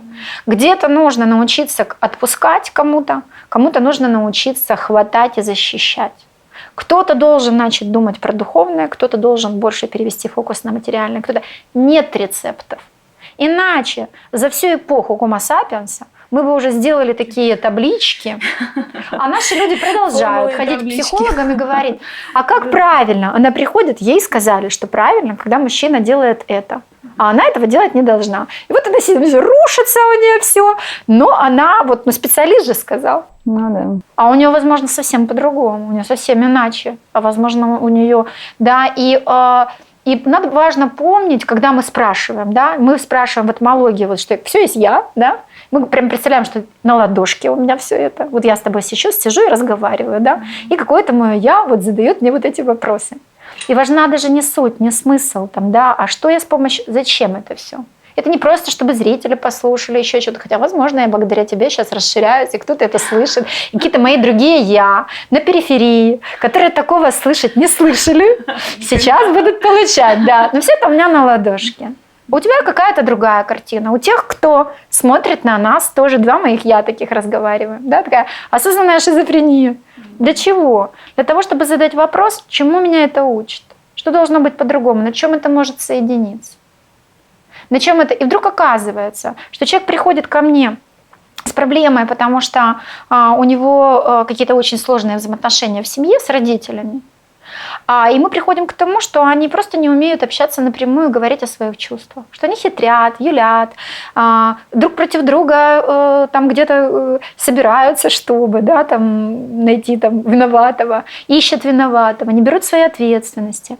И если это внутри меня, и на чем это может быть соединиться, и, например, на открытом прямом диалоге, а я с собой напрямую разговариваю, а я в своей жизни с собой честен, возвращаемся, почему я в этих отношениях, почему я здесь, а как я общаюсь с другими людьми, а почему я в эту игру играю, а почему... Да, мы запускаем процесс разборки, у нас есть кайдзен-сессии, то есть очищение никто не отменял, трансформацию никто не отменял, чтобы ты получила свободу.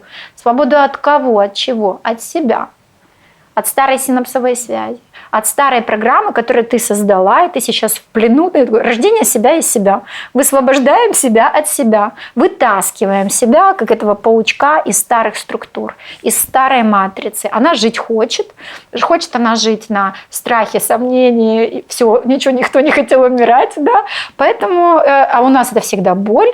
Потому что мы все родом из детства, где у нас пуповину отрезали без дождания, пока отпульсирует пуповинная кровь. И сегодня уже ученые знают, что это надо делать, потому что ребенку реально больно, и даже материнскому телу неосознаваемо больно.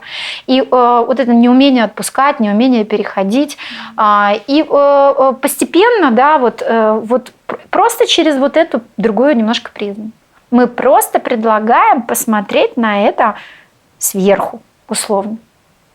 Или сбоку, или сверху. И посмотреть через это я, через это, через это. И даже если там толком ничего не понял, ты как минимум на это посмотрел и сменил вот эту устойчивую. Мы же все и несчастны, потому что мы из условностей живем. Потому что мы в этой какой-то своей правде. Или мы или себе верим, тогда мы со всем миром воюем. Или мы себе не верим, и верим тогда всем другим. Ищем гуру, ищем специалистов, расскажите, что делать, что я делаю неправильно. Кто-то тебя начинает учить. Прикинь, приходит кто-то, начинает рассказывать, как тебе воспитывать детей. Приходит кто-то, рассказывает, как тебе с Богом общаться. Понимаешь? И ты но это, в принципе, в этом есть большой свой смысл. Пока мы не вызрели духом, мы сдаемся в плен всему на свете, получаем потом базовый опыт и начинаем с него что-то преобразовывать, свою алхимию, свою реальность. Если я задам тебе вопрос о расширениях рамок, то ответ будет приблизительно точно такой же? Смотри, если мы вспомним физику, то мы знаем, что есть электрон, есть ядро, есть электроны, которые вращаются вокруг ядра. И почему они вращаются? Потому что сила идет из ядра. И вот если мы в коннекте вот с этой сутью, с этим я, вот это немножко не я, но зачем я это делаю, и не могу этого делать, потому что стыдно. А как, понимаешь, что такой здравый диалог, это какой очень хороший по отношению к себе. Но там есть, опять же, говорю, на каких-то этапах надо прям вот эти алгоритмы помощи, сканирование, обнаружение, и сначала это надо назвать. Знаешь, чтобы что-то преобразовывать, надо что-то назвать. Как говорил, уже не помню, кто-то из НЛПистов, по-моему, самое сложное в приготовлении тигра – это его словить. Все остальное просто. Понять. Точно так же. Как будто вот в этом всем найти вот эту. Да, что тут у нас? Да? Ага, и как оно живет. И ты потом за этим смотришь. И я вот так вот, и опять я поддакиваю, сижу. И что будет, если я сейчас, у меня тут прям ком в горле. А почему? А елки-палки, а что происходит? То есть я продолжаю делать то же самое, но я уже рефлексирую на это как-то. Я уже как-то, и постепенно мое я заходит. И моего я становится уже работа больше. И я вдруг теперь это я начинаю поддерживать. И вдруг из этого нового я начинаю по-другому действовать. А потом вдруг я прям начинаю по-другому мыслить. И происходит расширение. Происходит такая, знаешь, захват собой новых территорий. И, конечно же, это расширение. Конечно. Почему? Потому что у тебя начинает меняться среда. Друзья, сфера интересов, еще что-то, еще что-то. Потом я вдруг говорю, там приходит ко мне один человек и говорит: Господи, в какие ужасные времена мы живем. Люди подлые, все от тебя чего-то хотят, одни эгоисты. Приходит второй и говорит: Господи, в какие чудесные времена живем. Люди начинают наконец-то какие-то вопросы себе задавать, перестают какие-то... Третий приходит: где правда? Поэтому нету правильно-неправильной позиции. Правильно то, во что ты веришь. Правильно то, что не причиняет тебе вред и другому вред. Правильно то, где ты в своей правде. Знаешь, и я в свое время... Я же очень много походила по различным там духовным практикам, вплоть до того, что была когда-то у свидетелей Иеговы год. Неужели? Да, это была отдельная история. Мне было лет 18, и я пришла с похорон своего товарища. Его застрелили. Там ужасная такая вся история. Это были вот эти 90-е. И я была в шоке. Звонок в дверь. Я размышляла. Вот он, молодой парень, 20 лет, он там бизнесом начал заниматься как-то очень успешно. Холодильники тогда продавал. Никто больше... Это было время тотального дефицита. Он откуда-то из Днепропетровска или из Донецка привез. И вдруг людям надо холодильники, все это из старого. Вот. И, в общем, как-то у него быстро пошло, и какие-то там конкуренты, враги, недоброжелатели, как потом оказалось, его же товарищи, кумовья там, да. И я была вот под таким огромным впечатлением, и я думала, как скоротечна жизнь. Если мы до 20 юны и глупы, ну это очевидно, давай так, мы до 20 так, не очень можем отвечать за свои действия. А я уже тогда училась в медицинском, и я знала, что после 60 многие глупы, уже потому что все его физиология, там, атеросклеротические бляшки, там, всякие там неврозы, всякие, уже все, не с кого спрашивать. Давай так, уже все, уже эту бабушку ты ее куда? Даже на исповедь некому толком, да? 40 лет я так высчитала. Я думаю, ё-моё, за этих 40 лет кто-то что-то натворил. И его навечно в ад. Навечно куда-то, да. Причем, если я родилась в нормальной семье или там прям в семье священника, и меня так научили, я сразу в рай. А если я родилась то где-то у цыган, и мне там папа сказал: не украдешь, выгоним, и это правильно, и там, меня взрастили на чем-то другом, меня в ад. И у меня вот это несправедливо. А я из прошлого председатель совета дружины, комсорг школы, и у меня вот это вот... Где ты только не успела. Всем системам поздавалась, чтобы потом пособирать, да. Вот. И тут вот этот вот... Я была в таком вот, знаешь, вот в каком-то идее, и тут звонок в дверь. И этот свидетель Иеговы: пробудитесь, знаете. И я помню прямо сразу вопрос в лоб. Я говорю: вот ответьте мне на вопрос. Да, вот. И я вот это задаю вопрос, вот этот про то, что как, как-то несправедливо, это не про Бога, это что-то, как-то нечестно, это нечестно как-то, да. Вот, потому что я знала, что там, я думала, и теперь куда он попал, и что с ним теперь, а вдруг он в ад. А елки-палки, а за что? А за то, что там, я точно знаю, он у Ваньки деньги одолжил и сказал: отдавать не буду. Знаешь, я думаю, и может теперь за него помолиться. То есть я была в каких-то таких обычных человеческих мыслях: за товарища обидно, куда он теперь попал, и начала, в принципе, думать о теме вот этой. И они говорят: а ада нету. Я говорю: ну что вы, Библия говорит, что? Они говорят: нету, давайте свою Библию, мы вам покажем. И у меня была Библия, всегда интересовалась тем. Я им даю Библию классическую, они меня открывают, и, понятно, уже подкованы. Наверное, это были их маркетинговые вообще какие-то шаги. И они мне, так знаешь, из Ветхого Завета раз, и второй, третий, из Нового Завета. И я понимаю, что да. Я так: подождите, заходите. Вот. И год я с ними изучала Библию, но потом меня выгнали, потому что надо было проповедовать. Хотите, я отказывалась. Вот. И это было такое предисловие, что я много где была, много куда входила. И из вот этих вот всех систем для меня как-то было очевидно, что они все меня ограничивали. Они все говорили: вот мы правы, а вот они все нет. И когда я увидела не тех учителей потом, знаешь, они мне говорят это, а сами делают немножечко другое. Знаешь, не ешь сахар, а сами кушают сахар. Да. Потом я вдруг узнаю, что сексом заниматься нельзя, потому что там мы духовную энергию копим, а у него там 3 любовницы. Или, знаешь, и я такая, да, и выползаем, да. Я, когда вышла из всех систем, по большому счету, да, я поняла, что я осталась человеком верующим, не религиозным и не принадлежащим, по большому счету, нигде, но при этом связь, но при этом говорить Бога нет, для меня тоже было неправильно. И я говорю, так, Господи, давай тогда так договоримся. Я буду идти за собой. Я буду просто человеком. Я просто буду стараться быть обычным человеком, который, который держит ответ перед собой. Если я так поступаю, то я буду тогда тебе молиться и говорить, вот в этом месте трындец какой-то, все еще дакаю, да? Или все еще вот это делаю. И если я стану на судном дне перед тобой, то у меня будет спрашивать ты. Да, я буду говорить, я слушала свое вот это сердце здесь. Или здесь была слаба, но не заметила. А здесь Вот знаешь, говорю, за что будешь судить? За то, что заметила, ничего с этим не сделала. А если я ничего с этим не сделала, то не заметила, тогда сделай так, чтобы я заметила.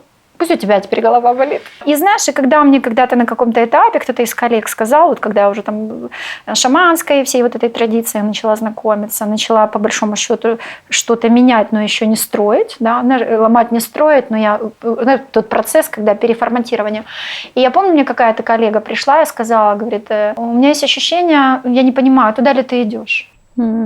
Я посмотрела на нее и сказала, я каждое утро молюсь о том, чтобы мои стопы были направлены к истине, к свету, к счастью, к себе. Если я стану перед Богом, и мне скажут, что я не туда шла, я скажу, поднимайте каталоги, достаем эти, и давай, кто там есть, там у вас ангелы-хранители, кто там у вас фиксирует, причем где, почему я стою здесь сейчас.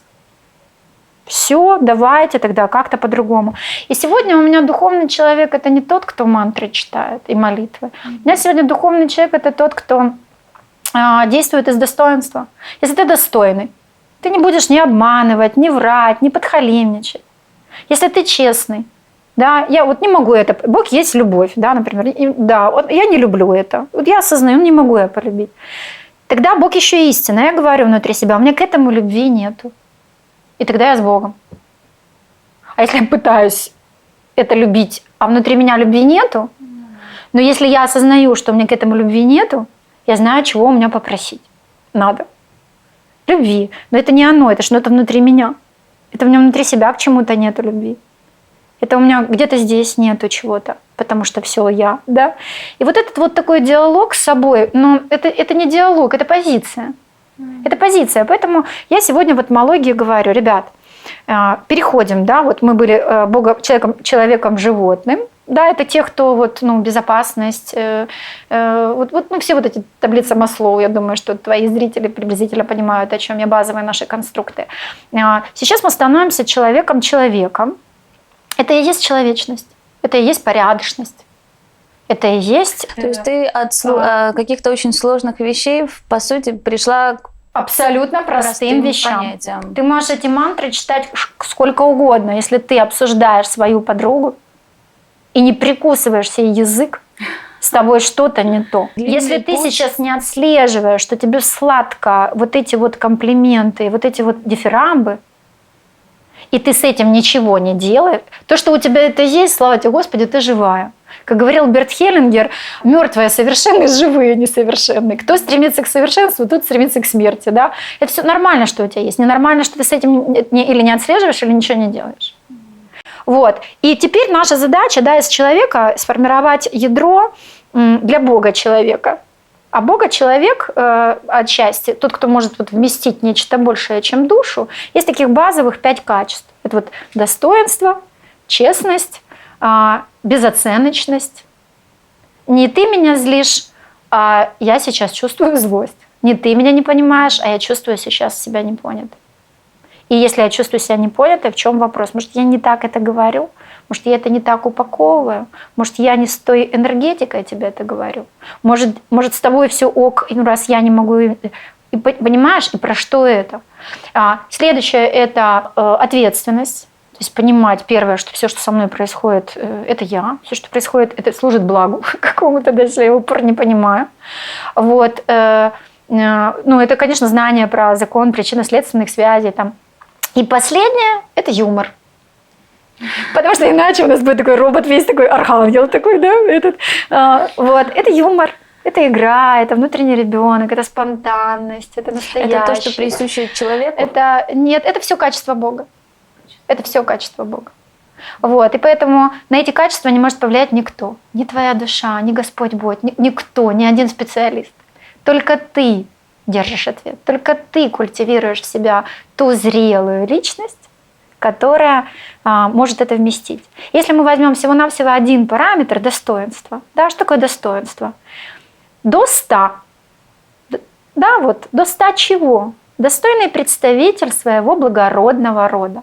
Благородного, блага, благородного. Если я достойный представитель своего благородного, если я осознаю, что я существо света, если я осознаю, что я частица Бога, если я это осознаю, да, если пусть еще не осознаю, но я с этим соглашаюсь. Если я действую как этот представитель благородного рода, да, достойный представитель, все, то это сразу другая модель действия. Что такое честность? Да? Это справедливость с правыми. Если с правыми, правда какая? Моя правда. Я не могу пойти за твоей правдой, за твоей правдой. Не могу поверить в этот опыт, что Бог это или это. У меня другой опыт. Но я искренне верю, что в твоем представлении он так. Если это из опыта, а не потому что книжек начиталась. Я сейчас с кем разговариваю? С твоим умом, с твоими выводами, да? И ты сидишь, вот это так и все. Я так не чувствую, у меня это по-другому. И тогда толерантность с большим уважением к твоему мнению, тогда безоценочность. Вот. И если у этого еще есть там живость, игра, юмор, вот это живое, вот, тогда все по-другому. И для меня вся вот эта наша внутренняя иерархия, естественно, достоинство – это наша королева, да? У нее на руках внутренний ребенок. Вот, да, вот этот вот наша Богоматерь, да, потому что как раз созидательница и есть дышащая жизнь проявленная. Вот. Есть вот эти границы, да, они же, это как наш воин, но не тот, который воюет, тот, который про границы, тот, который про целеустремление, тот, который про достижение, вот это честь, правда, констатация. Опять мы возвращаемся к законам квантовой физики. Там все происходит, если есть безоценочный наблюдатель. Если в этот микроскоп смотрит тот, кто хочет, чтобы фотон вращался вправо, он будет вправо возвращаться. Влево, влево. Это называется один из базовых законов наблюдателя – эмпиризм Гинзельберга, когда наблюдаемое подстраивается под ожидание наблюдателя. То есть знание вот этих законов перевести на обычную человеческую жизнь все оказывается достаточно просто. Я понимаю, что, наверное, звучит громоздко. Ну, потому что, смотри, тогда мне как будто, понятно, я за это время не могу ввести вот в эту всю нашу философию. Да, и каждый приходит с разной позицией. И на языке разного нужно объяснить про одно и то же. Все будет просто. Будь людиною. Все будь человеком. Да, я перевожу, если я правильно перевожу на совсем, какие-то простые слова, все, что с нами происходит, это все мы. Все, что, если мы хотим менять, работайте с собой, задавайте себе вопросы. Все, что обстоятельства, люди, нравится, не нравится, еще что-то, это все мы. И все вопросы к себе. Да, абсолютно верно. И если хочешь жить лучше, просто быть хорошим, не то чтобы хорошим человеком, быть искренне с собой и с окружающими. И действуй. Смотри, я считаю, что за 20 лет последних человечество прошло крутой период толерантности. Вот еще 20 лет назад у нас, чтобы девочка встречалась с негром, это позорище, это вообще, это что? Это исключение из общества. Сегодня посмотри Инстаграм, и все, уже это, да, даже хвастаются. И нам сегодня все равно уже, правда?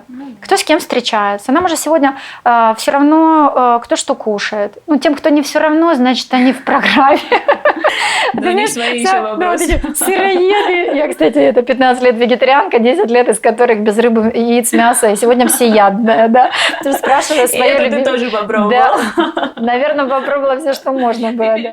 Во что ты веришь? Раз ты заговорила о Боге, это у меня следующий вопрос к тебе был. Мы переходим уже в счастье. Еще будет вопрос про Еву, промежуточный. Раз о Боге, это святое. Какой твой Бог? Во что ты веришь? Кто твой Бог? Как ты Богу понимаешь сегодня? Есть у меня понятие такое трансцендентное. Да, это безличное, всеобъемлющее, цельное, всепроникающее, вездесущее. То есть, некое такое единое поле, в котором все происходит.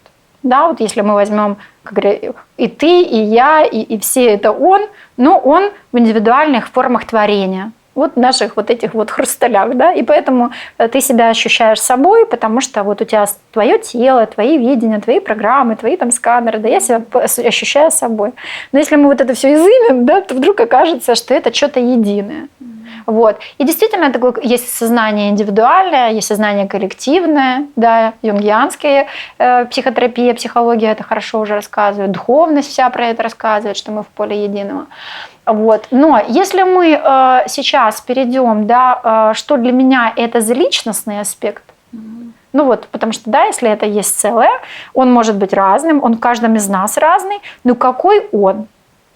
Так вот у меня такое видение, да, он такой несется куда-то на байке с рюмочкой коньяка и психоделической сигареткой. В хорошем смысле этого слова. И за ним простраиваются все вот эти вот вещи, его сознание здесь, и мы отыгрываем это. И он по большому счету движется в никуда. Вот в то, во что мы боимся входить. Это ты перевела, скажем, на метафору, на метафору. То есть у меня был период, когда Бог это... Ты обращаешься сейчас к Богу? Да, конечно. Ты молишься? Конечно. То есть ты молишься не сама себе, а Богу? Богу, конечно. Конечно. У меня был период, когда Все вопросы к себе, а молюсь к Богу. Да, к той части я, где я Бог. Да, нет, я искренне верю, что есть пределы моего, пусть это будет высшее я, да, пусть это моя Эва, которую я ощущаю как базовый свой спектр, где заканчивается граница моей индивидуальности. И это граница, где я и он. Понимаешь? Там, где заканчивается моя индивидуальность, мое самоосознание, мой характер, мои какие-то формы, я понимаю, что есть граница, где уже он. И несмотря на то, что я тоже он, но здесь я перестаю самоосознаваться. Поэтому я обращаюсь к той части, которая для меня Бог. Поэтому нельзя сказать, что я Бог. Нет, я только понимаю, что это он внутри меня, да, и я вот так себя сейчас чувствую, ощущаю, идентифицирую, и вот это мое я. А вот то уже тоже я, но оно неосознаваемо, поэтому для меня это Бог. И это всегда кладезь чего-то намного большего, и больше любви, и больше знаний, и больше мудрости, и больше творчества, и больше, и для меня это Бог, да, это что-то, что не я, потому что я еще не этим, не это. Понимаешь? Да. Расскажи, как родилась Эва. Как родилась, потому что это относительно недавно случилось. Вот я думаю, что все, кто тебя знает, любят, следят. И очень явно в какой-то момент все увидели, что вдруг родилась Эва, и причем не просто родилась новое имя тебя, но еще и совершенно новый образ. Новые глаза, новая улыбка. Новое я имею в виду относительно, естественно, это ты, но ты уже выглядишь, светишься, говоришь по-другому. Совершенно, можно сказать, такое быстрое, какое-то моментальное преображение. Что с тобой произошло и как это случилось? Я тогда должна буду рассказать прям историю такую небольшую, да? Психология, психотерапия, шаманизм, медитации, различные посвящения в огромное количество различных школ, направлений привели к тому, что я достигла того образа, той жизни, того благосостояния внутреннего, когда состояние и внутри, и снаружи, которое идентифицировало, как я счастливый человек. У меня чудесный муж, мы 21 год вместе, мы любим друг друга, мы 24 часа вместе, и это все чудесно, это прекрасно, это благо, да. У нас 3 деток, у которых у нас хорошие, прекрасные отношения, и у них там все друг с другом, и мы горды за каждого из своих детей. Мы занимаемся любимой работой, у меня есть те, кто меня любит, и кого я люблю, и у меня есть много вкуса, да, я считаю, что я иду по пути своего предназначения. У нас там родители, свекры, свекрови, все. В общем, я куда ни посмотрю, прям сама себе завидую. И я точно знаю, что мне это не упало на голову. Я просто ты за 18 долбила, или 15, грубо, но 18 долбила. лет Я всё это доставала из сделала. себя все вот эти козявки свои.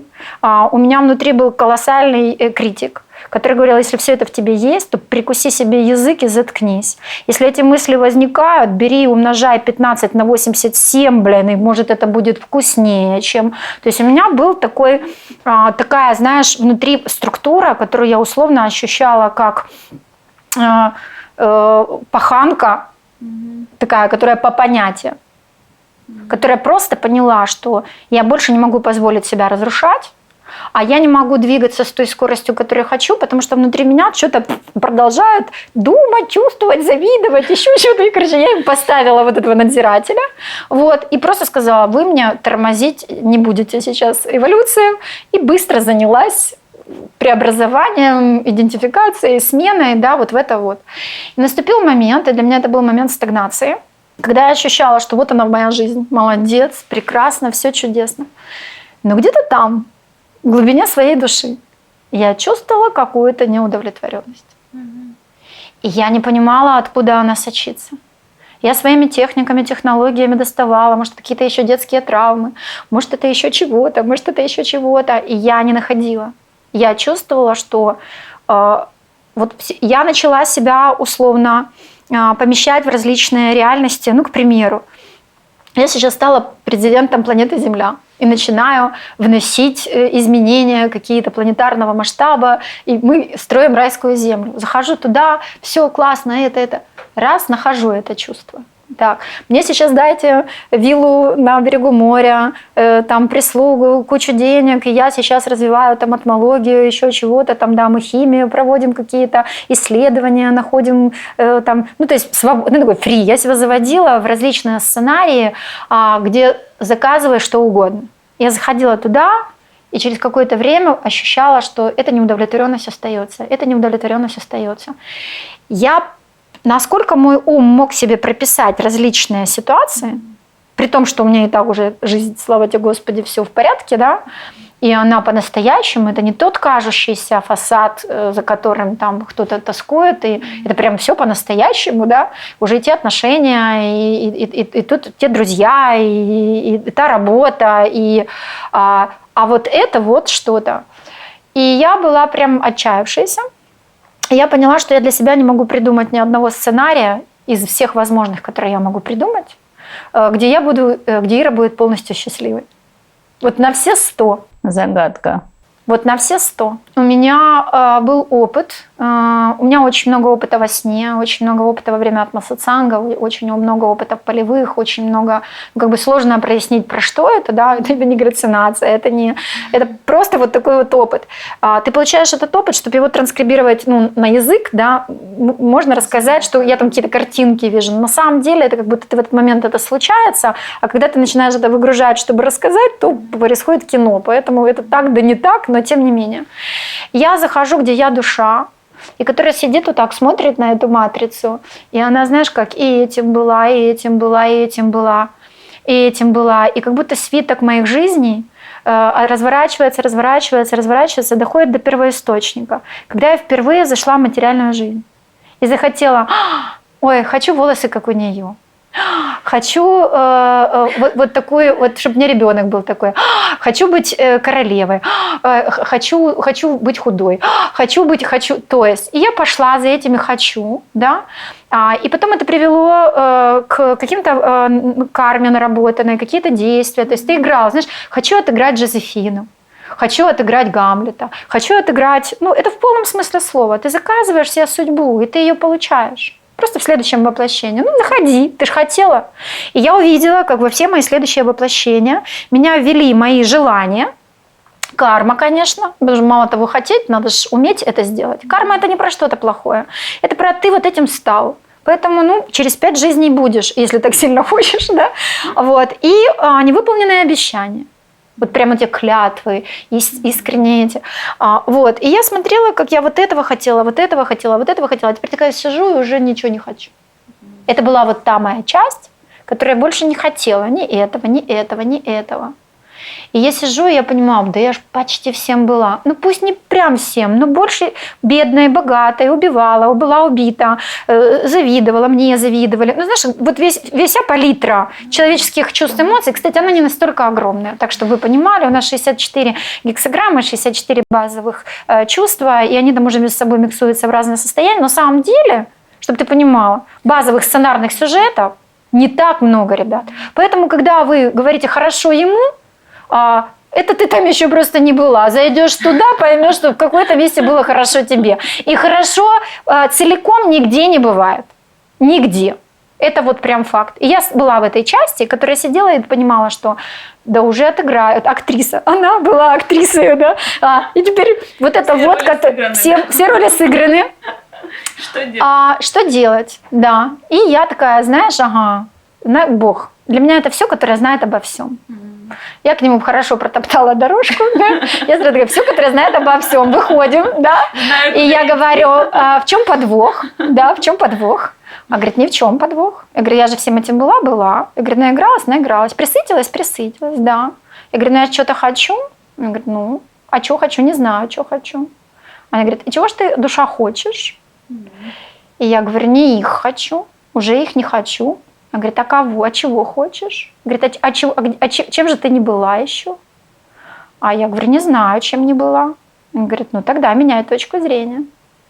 И я из своего «я» выхожу и смотрю на это все. Помнишь, ты говорила, давай сверху посмотрим. Я смотрю, всем была, с собой не была. Это был такой инсайт. Я так плакала. Я наконец-то поняла, я наконец-то увидела. А с собой не была. И тогда я получила огромное знание. У Бога нужно просить Бога. У себя себя.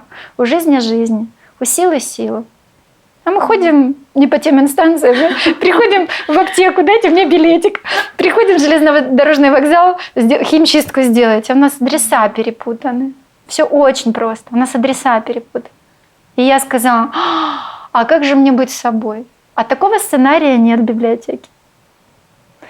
И когда я вышла из этого опыта, это была такая тишина внутри меня. И такое счастье. Вот только как? А себя-то я никогда и не играла. А собой-то я не... А какая я? Ой, а так интересно сразу стало. Вот. И начала я просить у Бога себя. Начала просить, чтобы познакомиться с собой. Чтобы. И вот здесь надо было отказаться от вот этого ложного.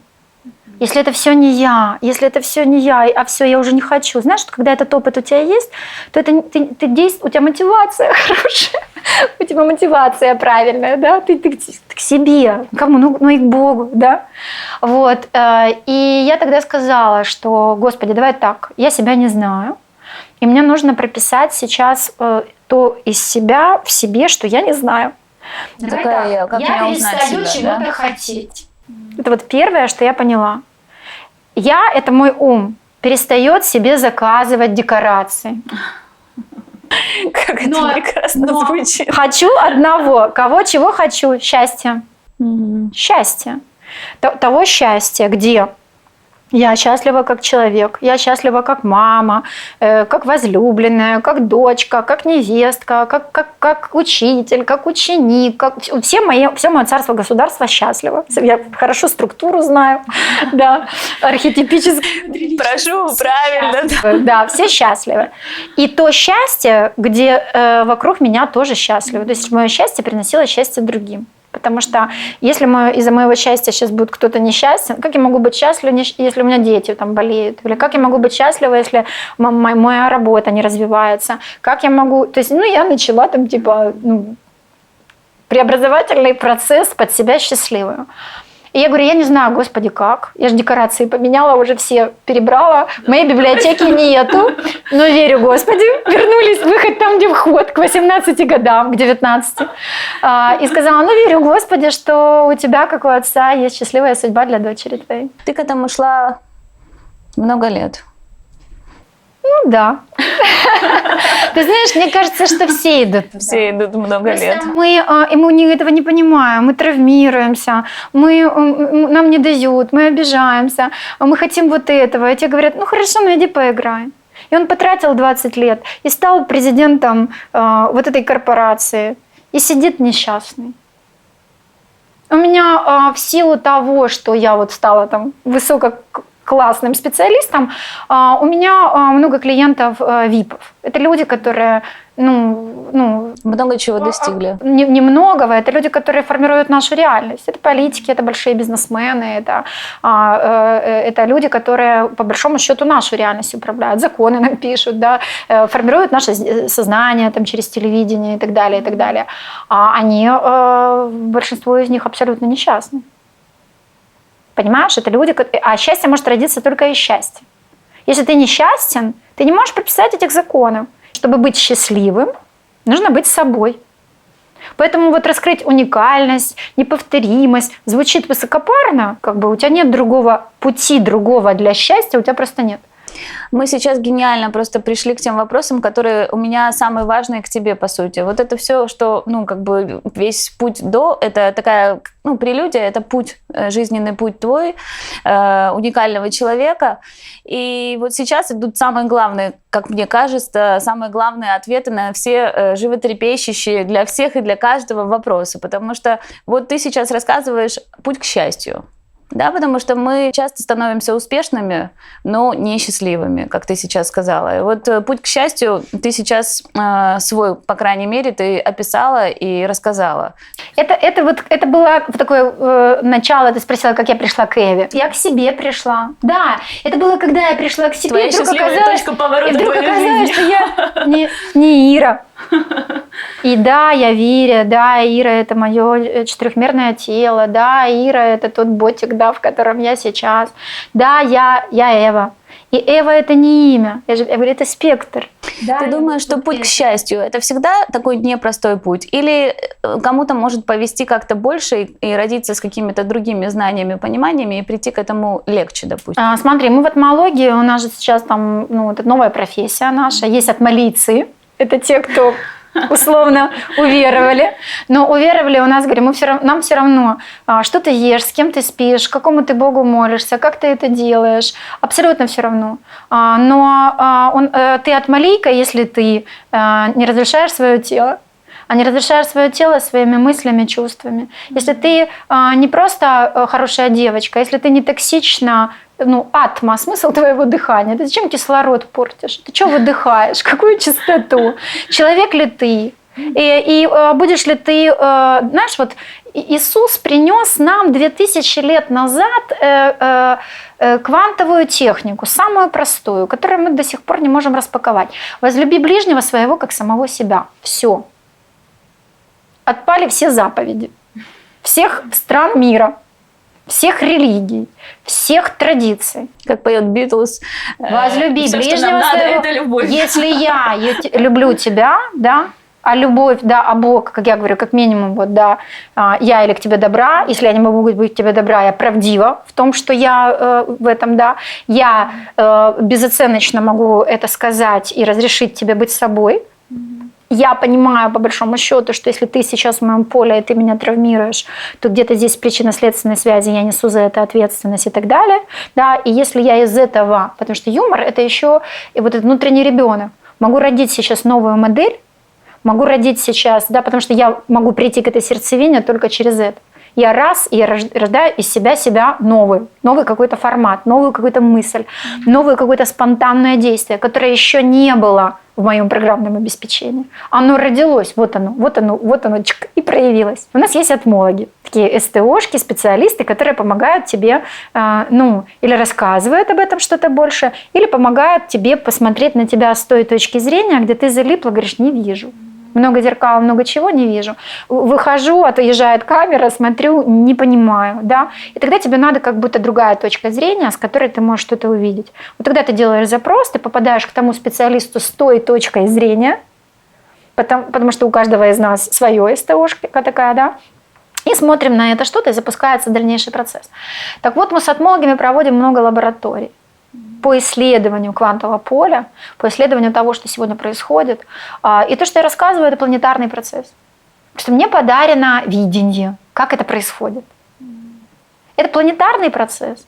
У нас там есть атмосатсанги, да, где мы проводим такие открытые, в открытом формате работу. Атма – это душа, сатсанг – побыть с мастером. То есть побудь со своим внутренним мастером, побудь со своим внутренним высшим «я».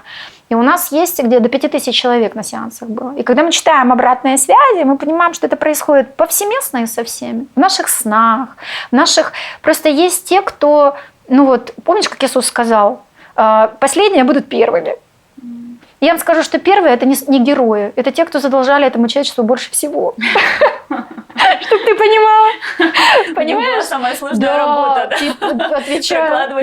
Или если это ты простой смертный. Я не говорю там про те спектры, когда прям действительно дух заходит и дают нам гуру высокомасштабных, еще там чего-то, да, и вот прям из той истины. Вот. Ну тогда мы их всех знаем. Был Будда, был Иисус, была Кришна, да, вот. Ну, все остальное – это те, кто задолжали. Вот. И поэтому они как бы проходят такой путь, говорят, вот герой, она дошла, а мне теперь тут со своими кастрюльками, собачками и ребенком, да, спиногрызом, там чего. Нет, все двигаются, планета двигается, сознание двигается, ты делаешь выбор. Но ты делаешь выбор, что ты поддерживаешь. Какие новости ты смотришь, что ты слушаешь, как ты действуешь. И сила сейчас делает все это другое. Про что я рассказываю, на что тратилось много чего. Это выбор. Если он у тебя есть, если ты чувствуешь, что ты и выбрала, но не можешь за этим действовать, ты просишь помощи и говоришь, Господи, уже выбрала, а продолжаю в старом сидеть.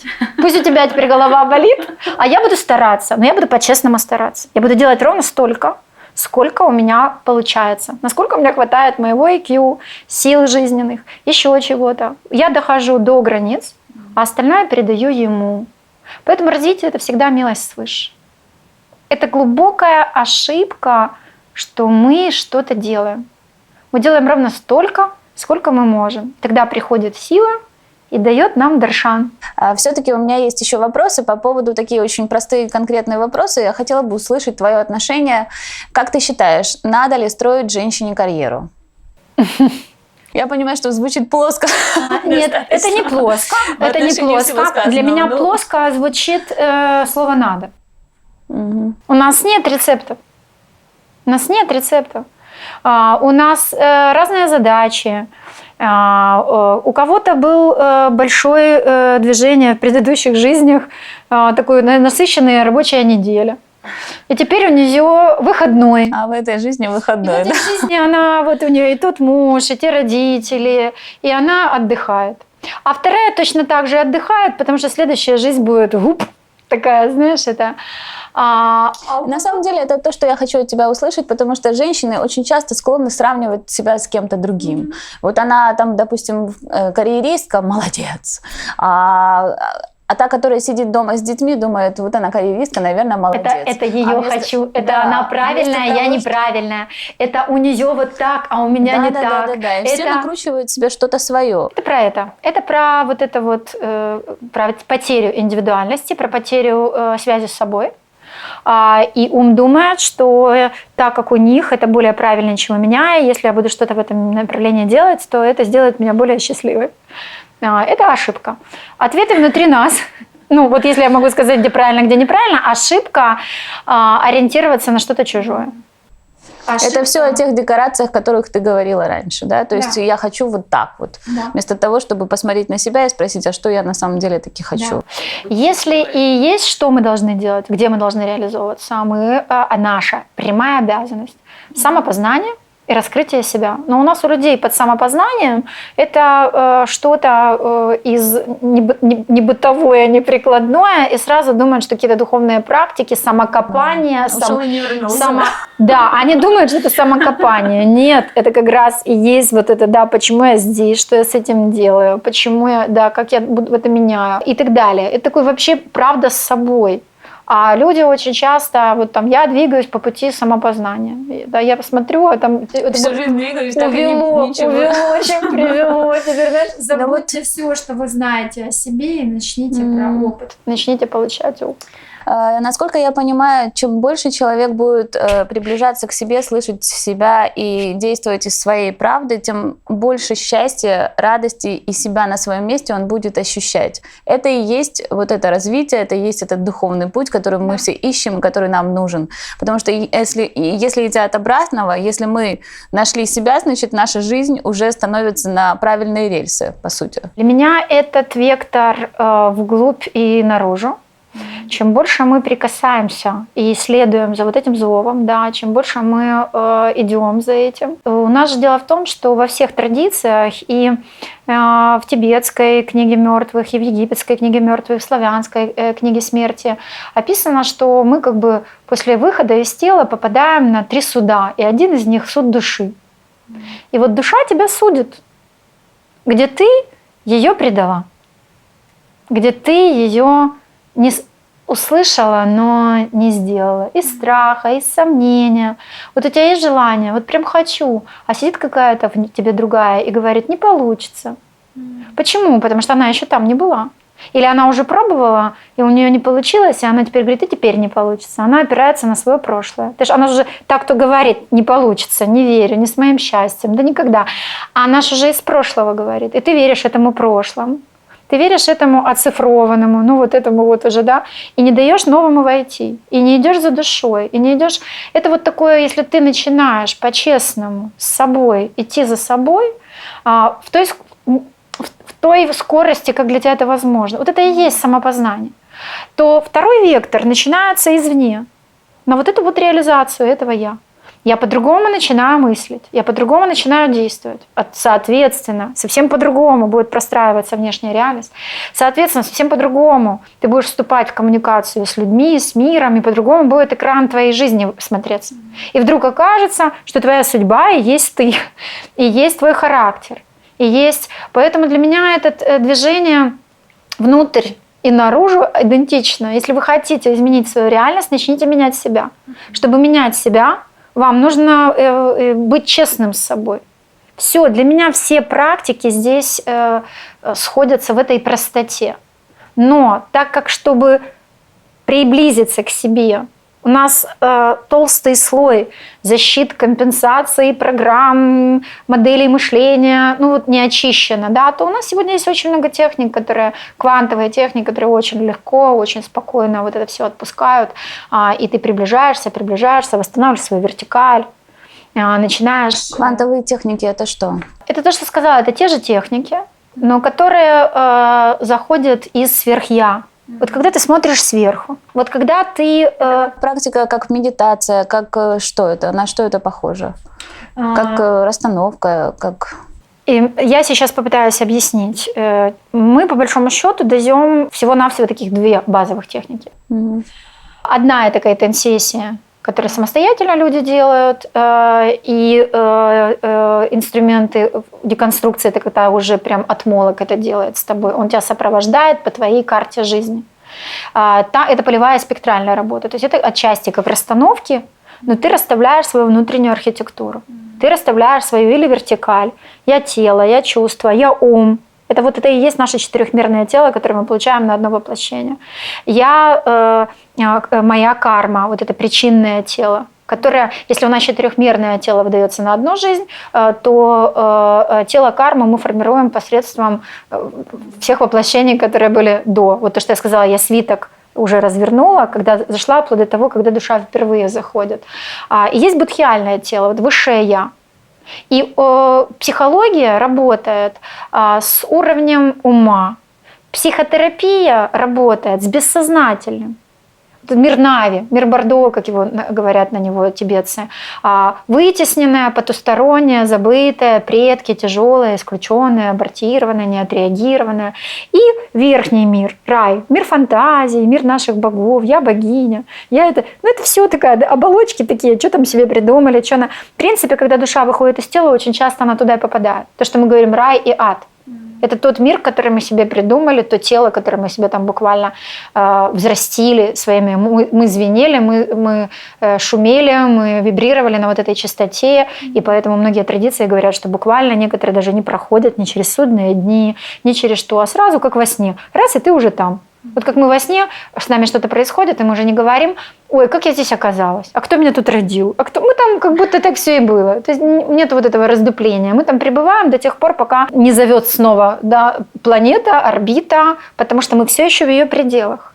Мы все еще в ее пределах. Есть вот это тело кармы. Это что такое карма? Некоторые не очень понимают, где она находится. Это и есть коллективное бессознательное. Я была француженкой, я была китаянкой, я была монархом, я была тем, я была тем. Оно все хранится в архиве кристаллической решетки сознания нашей планеты. То коллективное, бессознательное, к которому мы подключаемся в медитациях, там еще где-то, и можем получать вот эту всю информацию, о чем было. Да, и есть вот эта будхиальная часть, вот это высшее я, атма. В атмологии мы говорим, что ты есть это. И если мы говорим, что другие направления работают с этим бессознательным, например, то духовные практики, как таковые, работают уже с состоянием. Некоторые путают медитацию с визуализацией. То есть, как в психологии медитация называется? Представь, что ты птица большая, которая раскрывает крылья, и ты летишь, и ты чувствуешь, как ветер трепещет твои лепестки, эти перья, и ты можешь подниматься вверх и вниз, и ты отдаешься потоку, и ты смотришь на луга, и ты... Что мы сейчас делаем? Лазим по моему менталу. Сусанин решил, будем летать птицы. Или я иду за тобой, да, и ты встречаешь свою маму, и закрой глаза, и скажи ей, да, и ты там, например, я тебе даю сценарий, переиграй сейчас что-то. Кстати, действенно отчасти, потому что, поменяли кинишку чуть-чуть легче, да, в сценарий внесли немножко праны, да. А у нас, например, наши техники, да, это iVision. Когда я просто говорю, там, да, если, например, в медитации мы говорим, что представь сейчас, что ты птица, и проводим по алгоритму там, и даем тебе, рассказываем опять тебе про тебя. Только через метафору. То есть здесь мы можем предположить, давай скажем, что ты птица, да, как душа, как дух. И сейчас ты попросишь свою душу, свое высшее я, да, показать тебе, мы же с контекстом, запросом заходим каким-то, да, и тогда все, что ты видишь, ты. Эти поля твои, ты. И какая птица ты, и какой ветер ты. И ты не управляешь, ты наблюдаешь. Вот это и есть квантовая техника. Твой ум из управленца, из генератора идей, из Бога, который сценариста, становится зрителем. Зрителем. И тогда у одного поле будет выжженное, у другого птица раненая, у третьего, понимаешь, iVision, себя вижу, наблюдаю за собой. И получается, что мы переводим фокус сознания из действующего героя в наблюдателя. И мы разрешаем полю души запустить вот эти все процессы, которые есть абсолютно во всех живых системах аутопоэтические. И, в принципе, все наши практики вот как будто про то же, но про другую точку зрения. Благодаря тому, что ты меняешь эту точку зрения, ты запускаешь другой процесс, ты свидетельствуешь. Ты говоришь, у меня нет, Господи, рецепта, как это должно быть исцелено. Но ты знаешь, да, я даю поле души, и не все визуалы, не все видят, например, да. Есть кинестетики. Тогда мы говорим, положи этих 5 листочков, это все ты, да, это опыт твоей души, это опыт твоей текущей жизни, это твой родовой опыт, это что-то внутри тебя, это, да, поставили. Разложи, постой, почувствуй, например, кинестетики. Есть люди с детскими травмами, тело не чувствует, картинок нету, да, или есть, но ты понимаешь, что она выдумывает. Есть другие техники, проективные методики, где мы используем, тогда там могут быть это ассоциативные карты, это классические инструменты психологии, психотерапии, но мы их используем немножко по-другому. Вот, поэтому, когда мы говорим квантовые техники, это ты из ума переходишь в наблюдателя. Ты даешь некую системную команду. Например, ты сидишь в своем кинотеатре вместе со своей силой, берешь дистанционку и знаешь, что сейчас твоя душа покажет тебе, да, вот эту вот историю из твоего детства про это. Ты сейчас, например, возвращаешься в какую-то травму, где тебя там отец оскорблял, где тебя, да, и ты просишь сейчас душу, да, давай посмотрим на это, давай перепишем это. И ты смотришь без желания помочь, без включенности, приветливо. Ты можешь открыть свое сердце и послать туда любовь. и чувствуешь, у тебя не течет, и попросить для себя любовь. И там идут отслойки, что папа, что же ты? Ну, в общем, у нас свои техники, они достаточно простые, и о них вложены во все наши другие инструменты. Это одна такая часть, активная, условно психотерапевтическая, она на осознание, она на... И вторая часть – это в атмологии есть отдельное такое направление атмохилинг, это такая энергетическое хилерство, условно, вот атмосатсанги, про которые я говорю. Когда ты в этой практике просто активируешь собственный канал, и ты говоришь, я есть свет. Если я есть свет, а не вот это все, то я этот свет впускаю в свою систему. И тогда он заходит. То есть ты впускаешь Бога своего, ты впускаешь атмана своего, ты впускаешь душу своего. И ты начинаешь вибрировать на этой частоте. Идет про вот это такая, знаешь, пассивно. Хотя могут быть осознания. Многие люди что-то вспоминают. Многие люди во время этого сеанса встречаются с предками, с космическими семьями, выравнивают какие-то связи внутри себя вертикальные. Это каждый раз вот эта встреча с собой. То есть все наши практики на встречу с собой. Но поначалу иногда это прям техники, которые для быстрого очищения. Если ты не можешь туда зайти, если там в этот момент что-то происходит, то мы даем техники на быстрый такой очистительный процесс. Понятно. Расскажи, пожалуйста, как ты относишься к деньгам и к успеху? И успех всегда идет рядом с деньгами или нет? Я уже частично ответила на этот вопрос, что даосы утверждают, что каждый человек имеет коридор, где он счастлив, богат и успешен. Вот это и есть соединение материального и духовного. И у меня есть еще один опыт. Да, вот я думаю, что когда я делюсь своим опытом, я вот в этой метафоре сразу делюсь состоянием. Поэтому расскажу тебе историю, да, где тоже была определенная стагнация на каком-то этапе. То есть я очень хорошо ощущаю вот эти процессы, движения, хорошо чувствую, когда они останавливаются. В мире, в квантовом мире все движется. Поэтому любая остановка – это смерть. Постоянно, да, все это нормально. Вот это, и они не устают. Скорее, если они остановились, это смерть. Понимаешь? Все частички двигаются, все. Ну, это, да, это опять, если ты думаешь, что ты двигаешься в этом, но скорее это вокруг тебя все двигается. И ты из этого наблюдателя, из этого сейчас присутствуешь там. Вот. Но бывает, что все, что-то остановилось. И как только что-то остановилось, значит, надо на что-то посмотреть. Да? То есть, другими словами, у меня пошел дисбаланс, где я больше отдавала предпочтение не совсем материальным вещам. И когда мы теряем это равновесие, то, как правило, у нас быстренько что-то происходит. У нас тут или что-то случается, мы вдруг вспоминаем.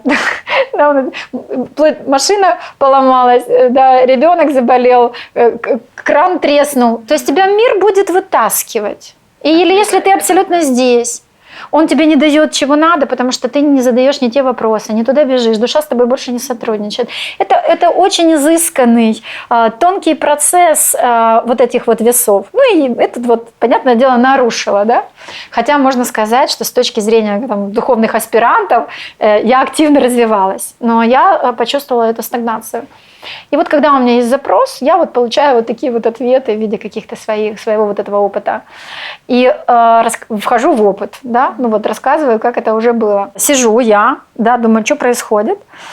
Я вижу свое сознание как некое племя, такой выход евреев из Египта, из рабства какого-то. То есть откуда это вывело? Почему они 40 лет по пустыне были, прежде чем вошли в землю обетованную? То есть когда сознание выходит из чего-то одного, оно проходит определенную свою такую условно оцифровку. Ведь в Египет, в Синайскую пустыню зашло племя малочисленное, а вышел народ. Народ, который смог победить хананеев, который смог дать религию, которая сейчас абсолютно все, авраамическая это религия вообще в принципе во всем мире. Это не христианство, это и мусульманство, это и иудейство. И они принесли все знания, просто где-то по пустыне походили, да? Кто-то их учил и что-то им давали. И это такая метафора, как мы выходим из чего-то не своего и идем к чему-то своему. Потому что, в принципе, все святые писания, они показывают эволюцию сознания, а не историю какую-то. Хотя и через эти истории, потому что это все и как раз есть здесь, в проявленных этих картинках. Так вот, у меня такие дошли до какой-то земли обетованной. Там стоят такие какие-то херувимы, огромные фигуры, и нас не пускают. А там рай, а там, да. И и что не пускают, говорят, они все, знаешь, вот как с какими-то клумачками, какими-то пожитками, какими-то там телегами. Им говорят, пройдете все, но без вот этого барахла. А они такие говорят, это ж то, что нам дорого. Мы взяли самое необходимое. Нет, это они говорят, никто ни с чем дорогим не зайдет. И для меня это было так кощунственно, что это же дорого нашему сердцу.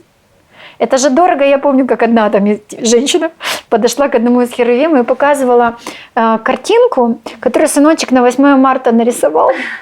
А вторая показывала платочек, который ей... Она мамочку не помнит. Мама умерла, когда она была маленькая. У меня такого опыта нет, поэтому, может, это реинкарнационное там сознание понасобирало чего-то, может, родового, да. И вот этот платочек остался. Она говорит, как я здесь оставлю? И они такие вот, знаешь, вот бездушные. Вот никакого добра вот этого своего не возьмете. И они не могут расстаться. Кстати, тогда я, наверное, впервые осознала вот эту нашу лояльность к вот этому вот чему-то, понимаешь? Это было кощунственно, это было, мы туда не перейдем, но мы это не бросим, мы это не оставим. И все, и я поняла, что нету никакого шанса. Вот, оттуда вышли, туда не пришли. И я запрашиваю у Бога. Если вы с чем-то не справляетесь, спросите у них. Я говорю, в чем ответ? Где ответ? И раз так смотрю с горизонта, идет такая семья. Что-то я так подумала про султана Сулеймана. Они в таких соболях. И если херувимы были большие по сравнению с нами, то эти прям на голову выше. Просто высокие, знаешь, когда люди высокие. И я там знаю старший сын, младший сын, старшая сестра, младшая сестра, семья братьев и сестер, то есть без родителей, без, таких молодых достаточно, и вот так вот во всех этих соболях. А я говорю, а вы кто? Они говорят, а мы господа. Я такая, а я знаю, это чужие. Я говорю, что господа приперлись в мое кино, да? А ко мне так одна так нагибается и говорит, пришли, чтобы сказать вам, что мы господа. Потому что у наших отцов было, у наших дедов было, у нас есть, и у наших детей будет. И у меня такой прям подлилка на соль на рану. Она говорит, ибо мы господа, дети Господа, а у Отца нашего все есть. Им так херувимы открывают дверь, и они пошли. А я так к своим поворачиваюсь и говорю, а мы кто? А наше добро где? А это мамин платочек, сыночка, рисуночек, как сознание за вот это все. И все, и начали все сбрасывать, и начали заходить. И там вторая такая часть была. Я думаю, что она сейчас поможет, да, нашим слушателям объяснить, что мы не осознаем даже, как наше сознание двигается.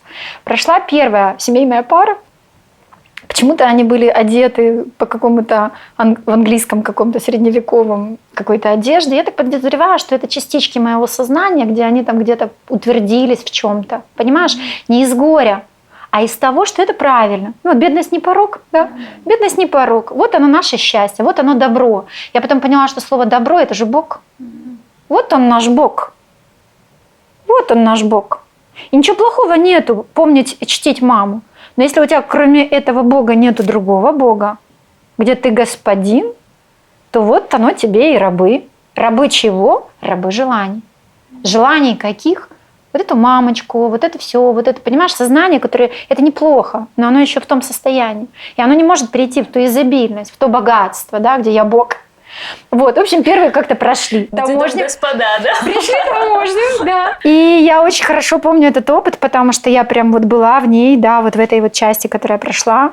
Я была в женской фигуре, а там раз и сразу тепло. Такой, знаешь, климат-контроль. А там как-то сыро, прохладно. Я даже не осознавала, что там сыро, прохладно. Я даже не осознавала, что там света мало.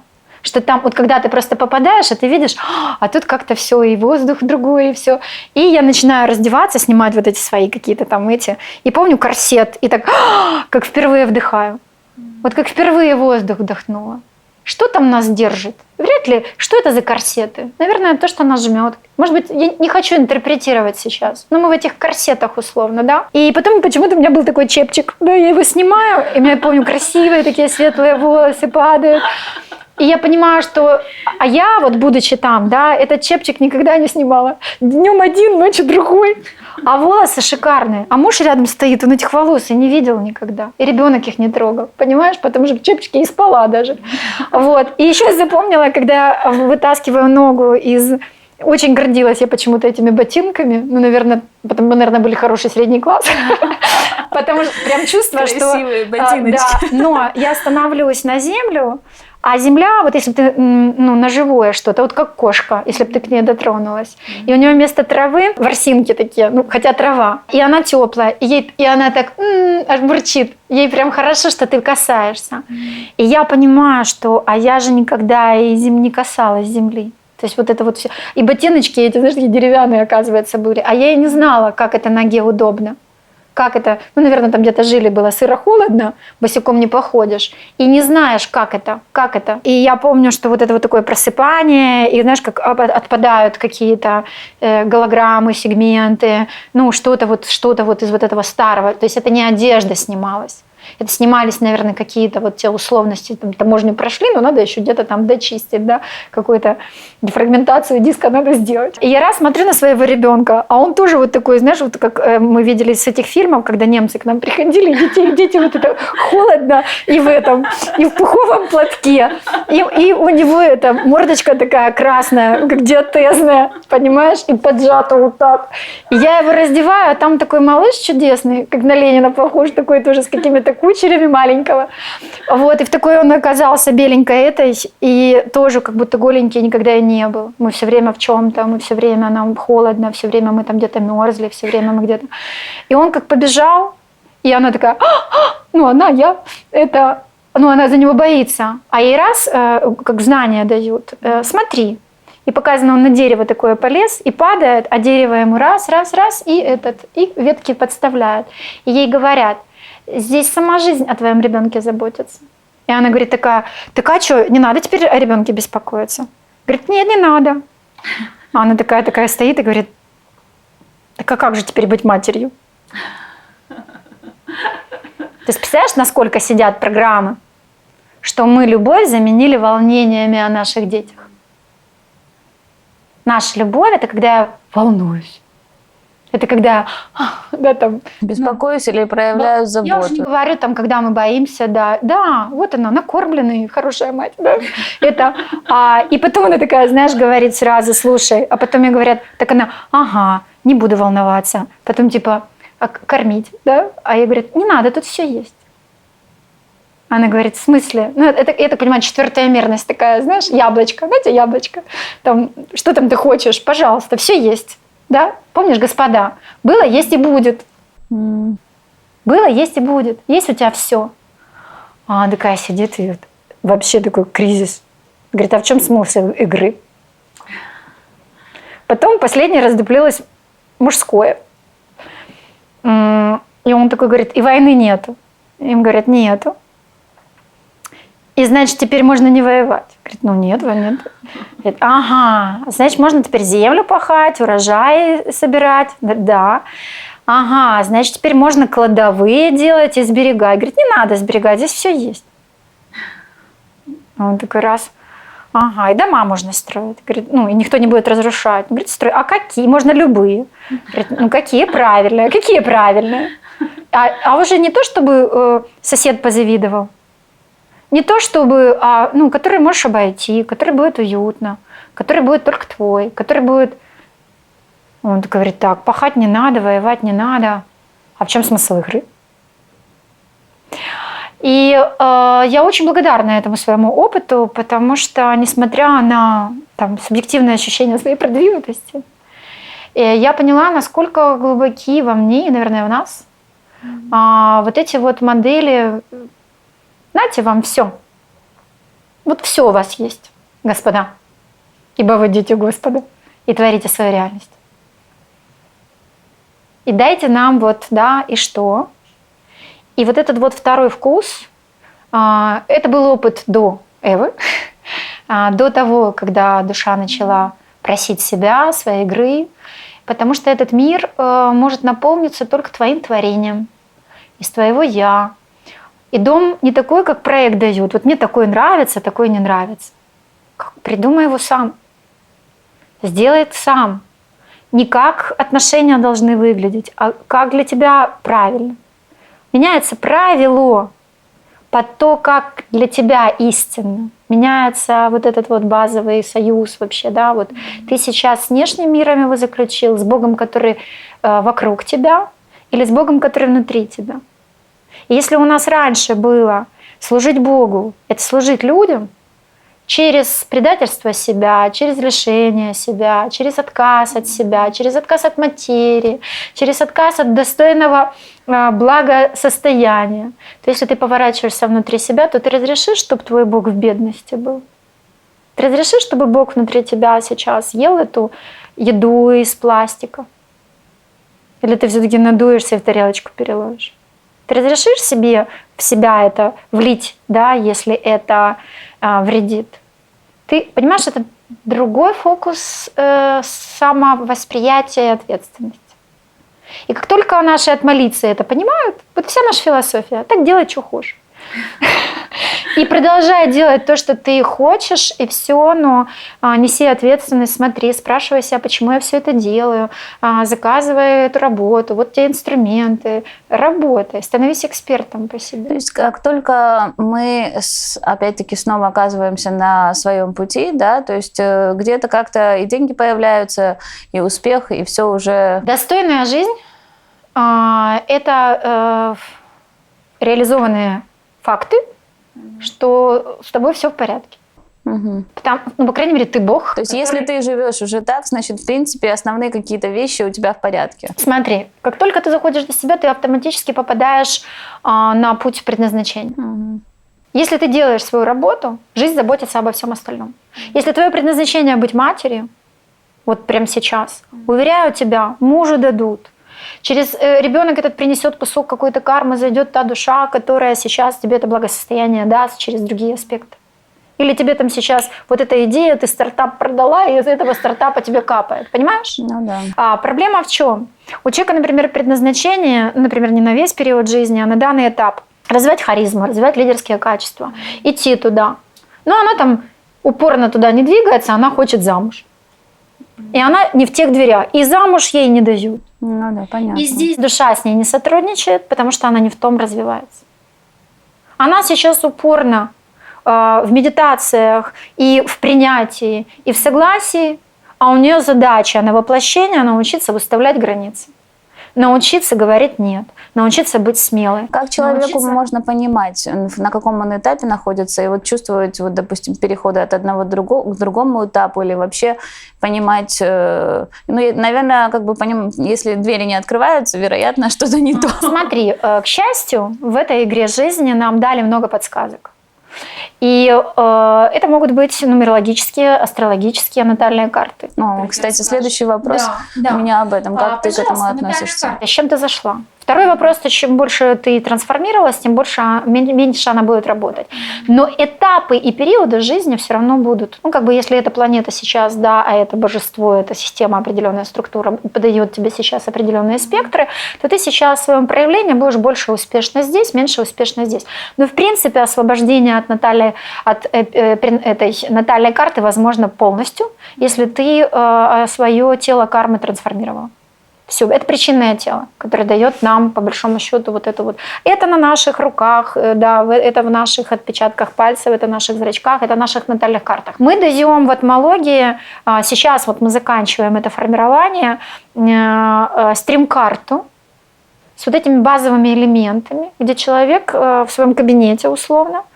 Стрим-карта – это такая внутренняя карта твоей внутренней вселенной. Мы в атмологии говорим, что атмология – это твоя внутренняя вселенная. У каждого своя атмология. В этой атмологии есть ядро, твоя фамилия. Папа, мама и ты. Вот. И мы там с наших фамилий делаем острова счастья. И вот эта карта, стрим-карта, это и есть такая структура твоей, вот эта архитектура твоей атмологии, твоей внутренней вселенной. Мы все очень разные.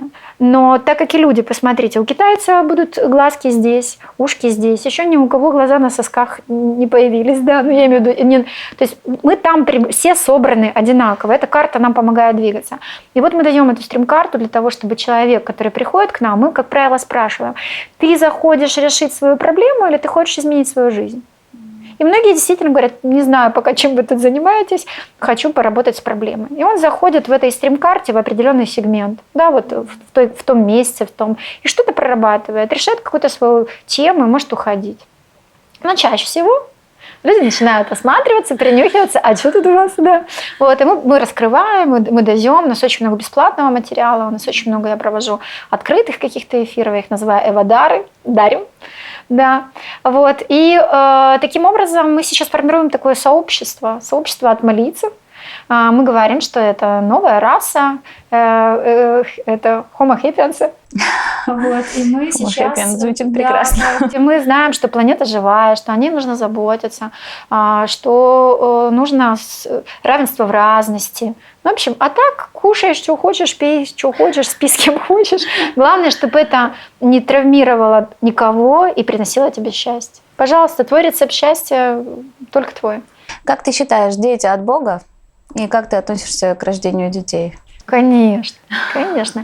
Но здесь как бы даже не хочу на этом останавливаться, это понятно. Мы семена, космические семена, мы дети семьи света.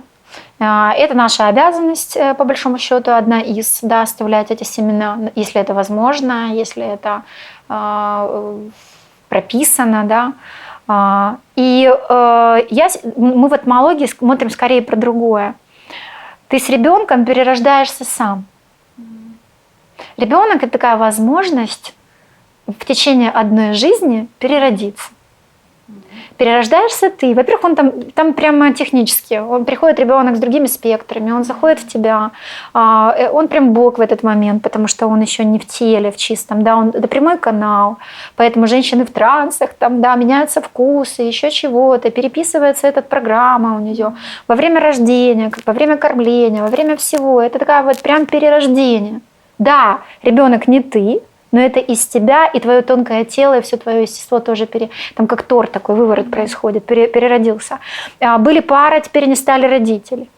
Переродилась ядерная семья. Были родители, теперь стали бабушки и дедушки. Теперь через пуповинную кровь род передал свои кода. Переродился род. Это процесс самообновления. С каждым ребенком перерождается мужчина и женщина. С каждым ребенком перерождаются их отношения. Именно поэтому с абортом абортируется часть отношений. С абортом абортируется часть нашего будущего. Перекрываются финансовые потоки, появляются дыры определенные. И мы можем это смотреть с эзотерической точки зрения, как аборты влияют, например, на отношения. Да? А можем смотреть абсолютно с точки зрения физики. Что происходит? То есть нам сегодня вообще нужно все наши знания перекладывать на физику, на науку. Я думаю, что мы сегодня прекрасные времена, когда сегодня все это соединено. И нам просто надо менять немножко речь, уходить от терминологии, которые принадлежат каким-то системам, и находить вот это общее, понятное, ничем не обремененное, не эгрегориальное, и смотреть на вещи простые. Ну, вот по типу, что духовный не тот, кто что-то делает, а духовный тот, кто настоящий. Все, понимаешь, и тогда все настолько упрощается. И вот он смысл рождения детей.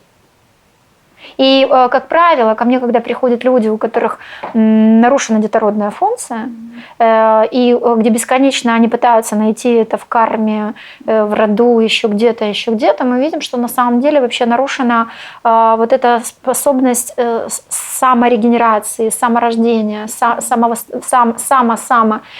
Я не могу родить себя из себя. Я не могу, где, опять же, или переходы, это смерть, ну, понимаешь, или надо искать все эти входы-выходы, может быть, отяжеленная такая система, что рожали и умирали, по большому счету, да, достигали и умирали в страхах, и где, в принципе, вот эти отягощены программы перехода. То есть есть вот эти ключевые заряды, они всегда внутри нас, они всегда внутри нашего сознания, но мы не можем их увидеть, потому что мы часть этого. И для того, чтобы это увидеть, надо отдалиться. Да, и вот это и все, и вся атмология. Посмотри на это сверху с разных сторон. Не вижу, да. У тебя вокруг есть люди, тебе рассказывают они про тебя. Экраны, мониторы этой жизни рассказывают тебе про тебя. Родители рассказывают тебе про твое прошлое. Мама, вот они твои женские воплощения. Папа, вот они твои мужские воплощения. Твой партнер рассказывает про тебя сегодняшнего. Твои дети рассказывают тебе про твою зону развития. Поэтому, когда я консультирую клиента, мы там уже выходим прям, на старт какой-то, и я говорю, во что играет твоя дочка? Что она тебе говорит? Она говорит, она все время просит, мама, поиграем. Мама, поиграем. Мам, смотри, давай накрасим губы. Мам, я говорю, ну вот же, тебе же душа говорит.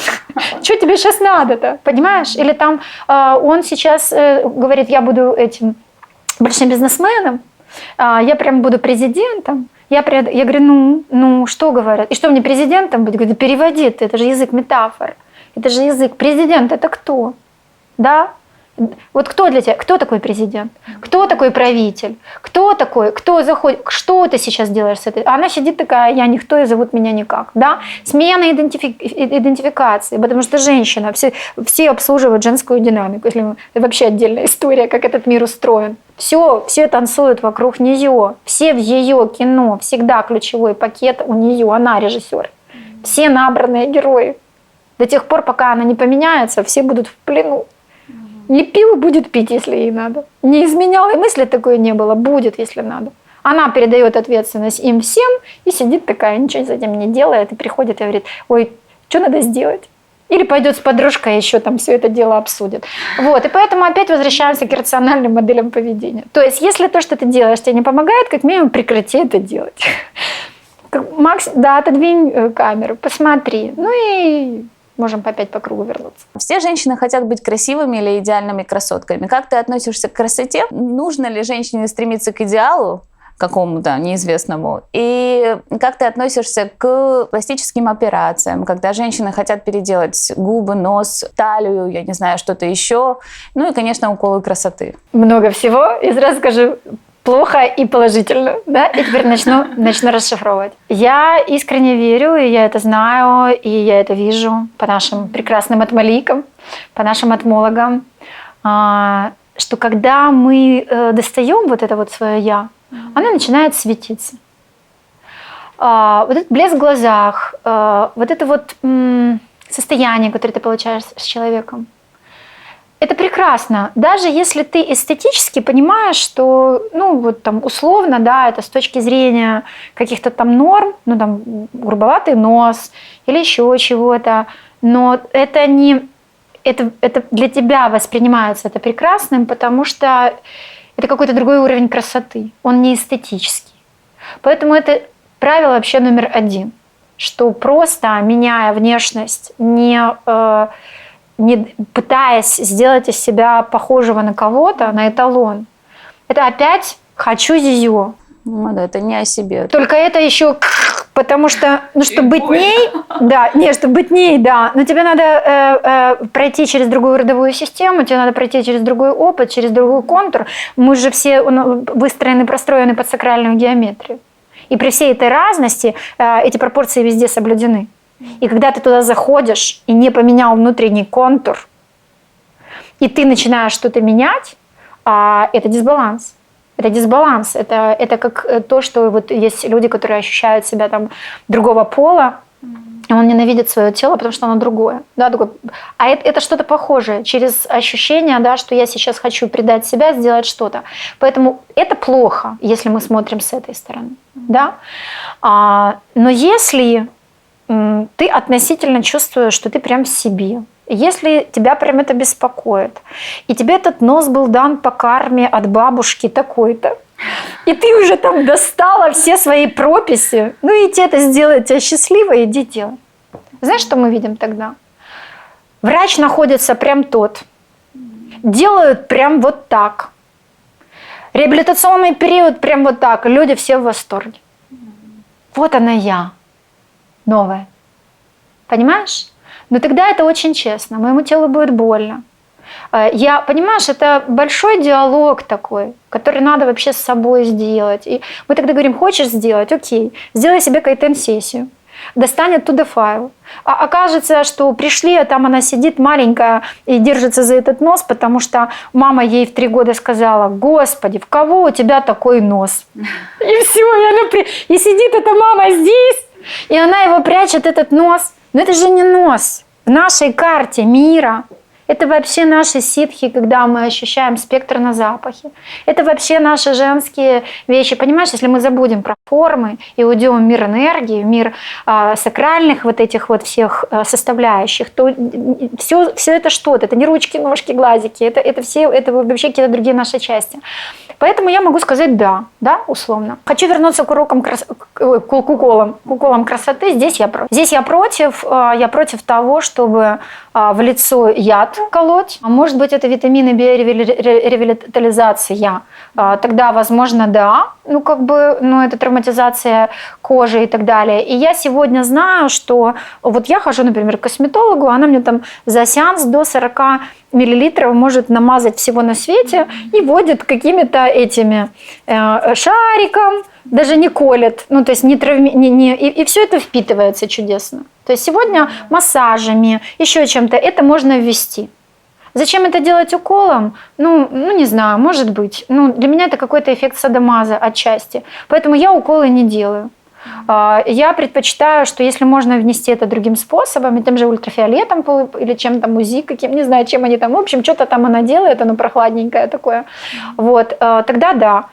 Поэтому, если говорить про вот это... Я смотрю, у тебя все равно нет границ, да? То есть ты оставляешь всегда вопрос... Смотри, я знаю, например, очень много разных своих форм. Если я начну рассказывать про свою атмологию, да, я сейчас введу вас в мир сказок чудес, я знаю различные свои формы. Эльфийские, водные, многие другие. И у меня очень часто есть потребность, вот знаешь, вот когда ты, бывает, утром просыпаешься, и ты прям хочешь одеть вот эту блузку. Это сейчас ты активно, с какой-то своей формой где-то, понимаешь? И ты это просто так чувствуешь. И прям оказывается вдруг, что это прям, это было очень кстати, возможно, еще, да? Но я теперь знаю, откуда я эти сигналы получаю, с какой своей формы.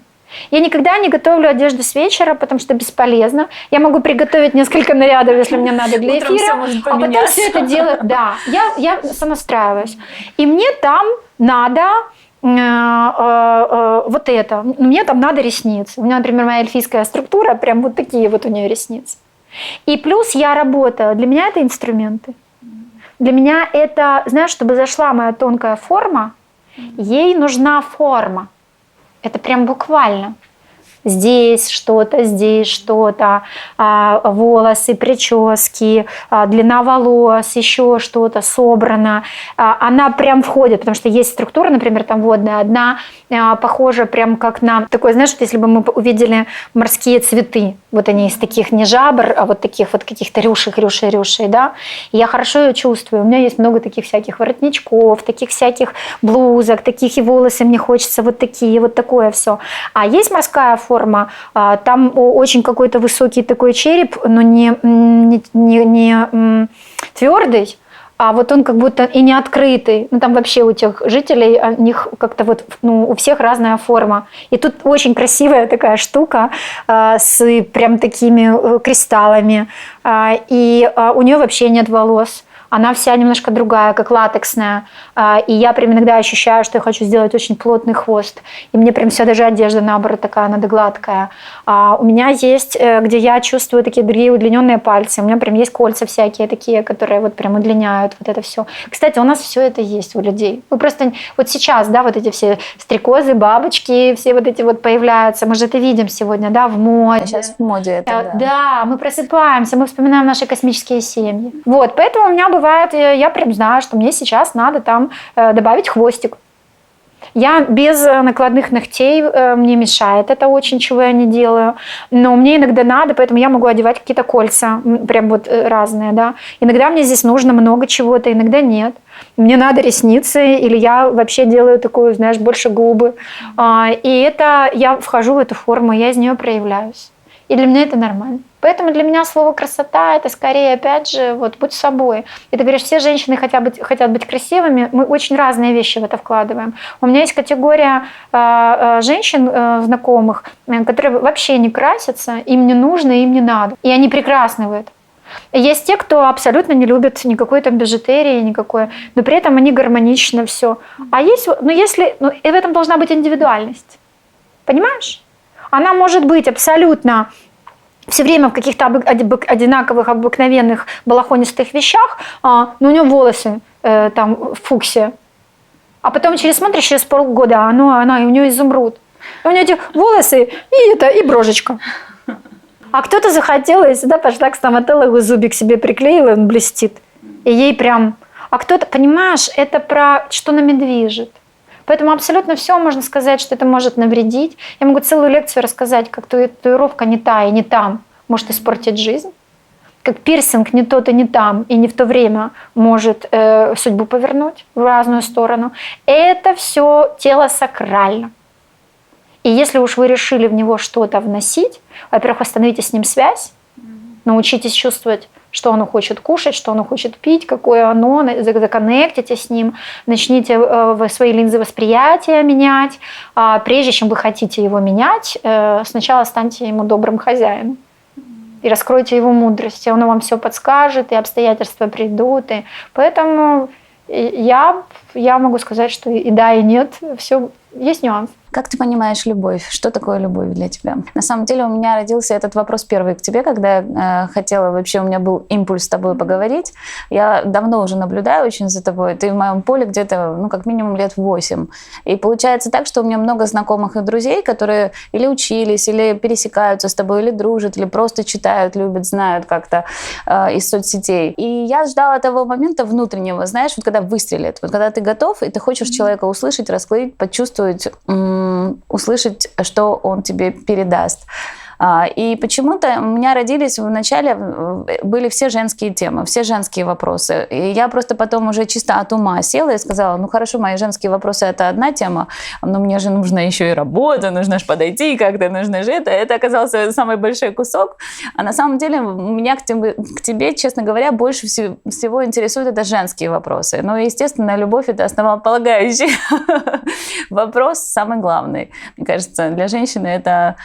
сердцевина нас. Данное понятие экзистенциальное. Да, экзистенциальное – это, с одной стороны, все просто, с другой стороны, об этом написано на протяжении веков много всего. Я постараюсь, опять же, на своих метафорах рассказать. Да, я считаю, что Бог есть любовь, что, в принципе, базовая энергия – любовь, что это синоним ее свет, это сознание, а любовь как проявление. Вот. И я искренне считаю, что пока наши формы могут вместить только небольшую часть духа, мы вмещаем душу. И смотрите, вот, например, когда мы смотрим, говорим «дух горы», мы же не говорим «душа горы». Мы говорим о том, что это некая форма, которая вмещает нечто большее. Дух солнца, не душа солнца. Это что-то большее, что просто есть и просто делает свою работу и для всех, безусловно. Если мы уйдем на наш уровень, мы знаем, что максимально к проявлению этого чувства близки мамы. Когда она любит своего ребенка, безусловно. Не потому, что он там красивый, умный, он ее, и она его любит. Но даже здесь мы ограничены, обусловлены тем, что это мой ребенок. Ведь ты же, когда стала мамой, ты же не стала любить всех детей подряд. Все равно обусловленность такая, мой люблю, да, а чужого могу даже ущипнуть или вообще не люблю. Давай так, да, даже вот те мамы, которые очень любят своих детей. Но это как будто то место, где мы можем вообще рассуждать про то, что такое любовь. И мать, она кто? Она рожает, она кормит, она питает, она дает. Давай так, она природа. Она та, кто, безусловно, и для всех. И это как базовое такое для меня понятие. Если мы вернемся все-таки к женщине, к нашим ограничениям, обусловленностям, то для меня это в первую очередь любовь к себе. И некоторые люди думают, что любовь это к себе, это ухаживать за собой. Говорят, ой, она любит так себя.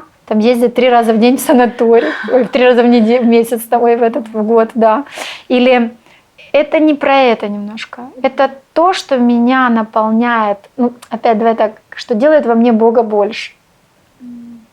Если у меня где-то там даже на Ютубе есть вот это видео про любовь, и там был такой большой отзыв, я объясняла, что я перестала делать маникюр, потому что это стало забирать у меня время. Знаешь, что как шлак этот, потом ты ходишь и думаешь об этом еще, через неделю ты уже думаешь, что надо коррекции. Потом еще целую неделю думаешь, где взять время. Потом снимаю, это мне, ой, как хорошо, да. Ну, как будто я же тут в людях, я же все время с камерой, да. То есть ухоженные ногти и маникюр, то, что мы называем, немножко разные вещи. Я раз перестала это делать, так хорошо стало. Понимаешь? И я что-то сделала для себя вот этого правильного. И мы снова возвращаемся к вот этому чувствованию себя. И у меня вот с этим нашим моим разговором с Богом было абсолютно очевидно, что Бог – это любовь. И если Бог – это любовь, то значит Он добро. И если все, что не любовь и не добро, это не Он. Я на том примере, на котором мы с тобой уже говорили, я помогаю своим родственникам, даю им деньги на протяжении энного количества лет. Я добрая, я их люблю. Любовь, да? Я вижу, что это их разрушает, что мой племянник уже тунеядец, что моя сестра уже ко мне там... Что я сейчас делаю? Я их не люблю, потому что на уровне сознания я вижу, что их это разрушает. На уровне чувств, эмоций я уже даю это не с чистого сердца. На уровне ума я уже своему мужу рассказываю, слушай, задолбали. Она думает, что я вообще идиотка, она мне так это рассказывает. Понимаешь? Тогда получается, в чем любовь? Дать или не дать? И для меня как будто люди немножко потерялись. Знаешь, как душевность и духовность – разные вещи. У меня есть такое выражение, мы у нас среди этмологов: беспощадная любовь. Беспощадная ко всему, что не любовь. Это про зрелость. Наивность тоже порок. Бисер перед свиньями – порок. Бедность – порок. Любить того, кто причиняет тебе боль – порок, программа. Растворяться в ком-то ради кого-то, теряя себя – порок, грех против себя, против Бога, который внутри тебя. Поэтому, когда мы идем к вызревшей любви, она выглядит немножко иначе. Это адишакти. В силе, в величии, в красоте. Она может быть дургой, она может давать и убивать, отнимать, и она выходит за пределы нашей системы понимания добра и зла. И иногда мы не готовы эту силу принять, потому что мы с удовольствием даем комплименты, и мы не находим в себе мужества сказать своей подруге, что ты себя разрушаешь. И мы слабы. Малодушие – это когда духа в тебе мало. В хорошем расположении духа быть – это находиться в хорошем контакте со своим духом и в своем величии.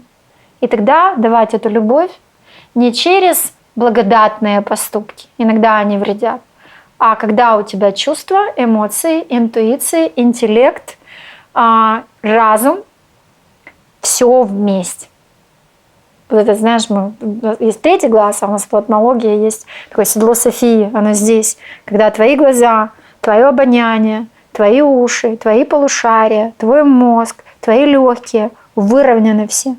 Выровненные в точку, где ты здесь, где ты выстроен. Вот он, твой квазикристалл. Когда туда в мозг пойти, там в середине есть такое беленькое пятно. Ты в присутствии, ты здесь. И это очень не похоже на чистую душевность. Когда ты можешь это сделать, но у тебя не... Ну, с любовью. Это любовь. Мы всегда между выборами. Ты знаешь, мне кажется, что нечего добавить. Я тебя благодарю за эту беседу. Я думаю, что порой временами информацию, которую ты передаешь, это шоковая терапия. А может быть, немножко, я не знаю, шоковая, там, холодный душ или такая хорошая встряска для всех. Мне кажется, ее можно смотреть не один раз и прослушивать некоторые моменты. Я тебя благодарю за твою искренность, за твою открытость, за то, что ты все, что ты чувствуешь, все, что ты ощущаешь, видела, слышала, знала, все открыто передаешь всем нам. Я благодарю тебя.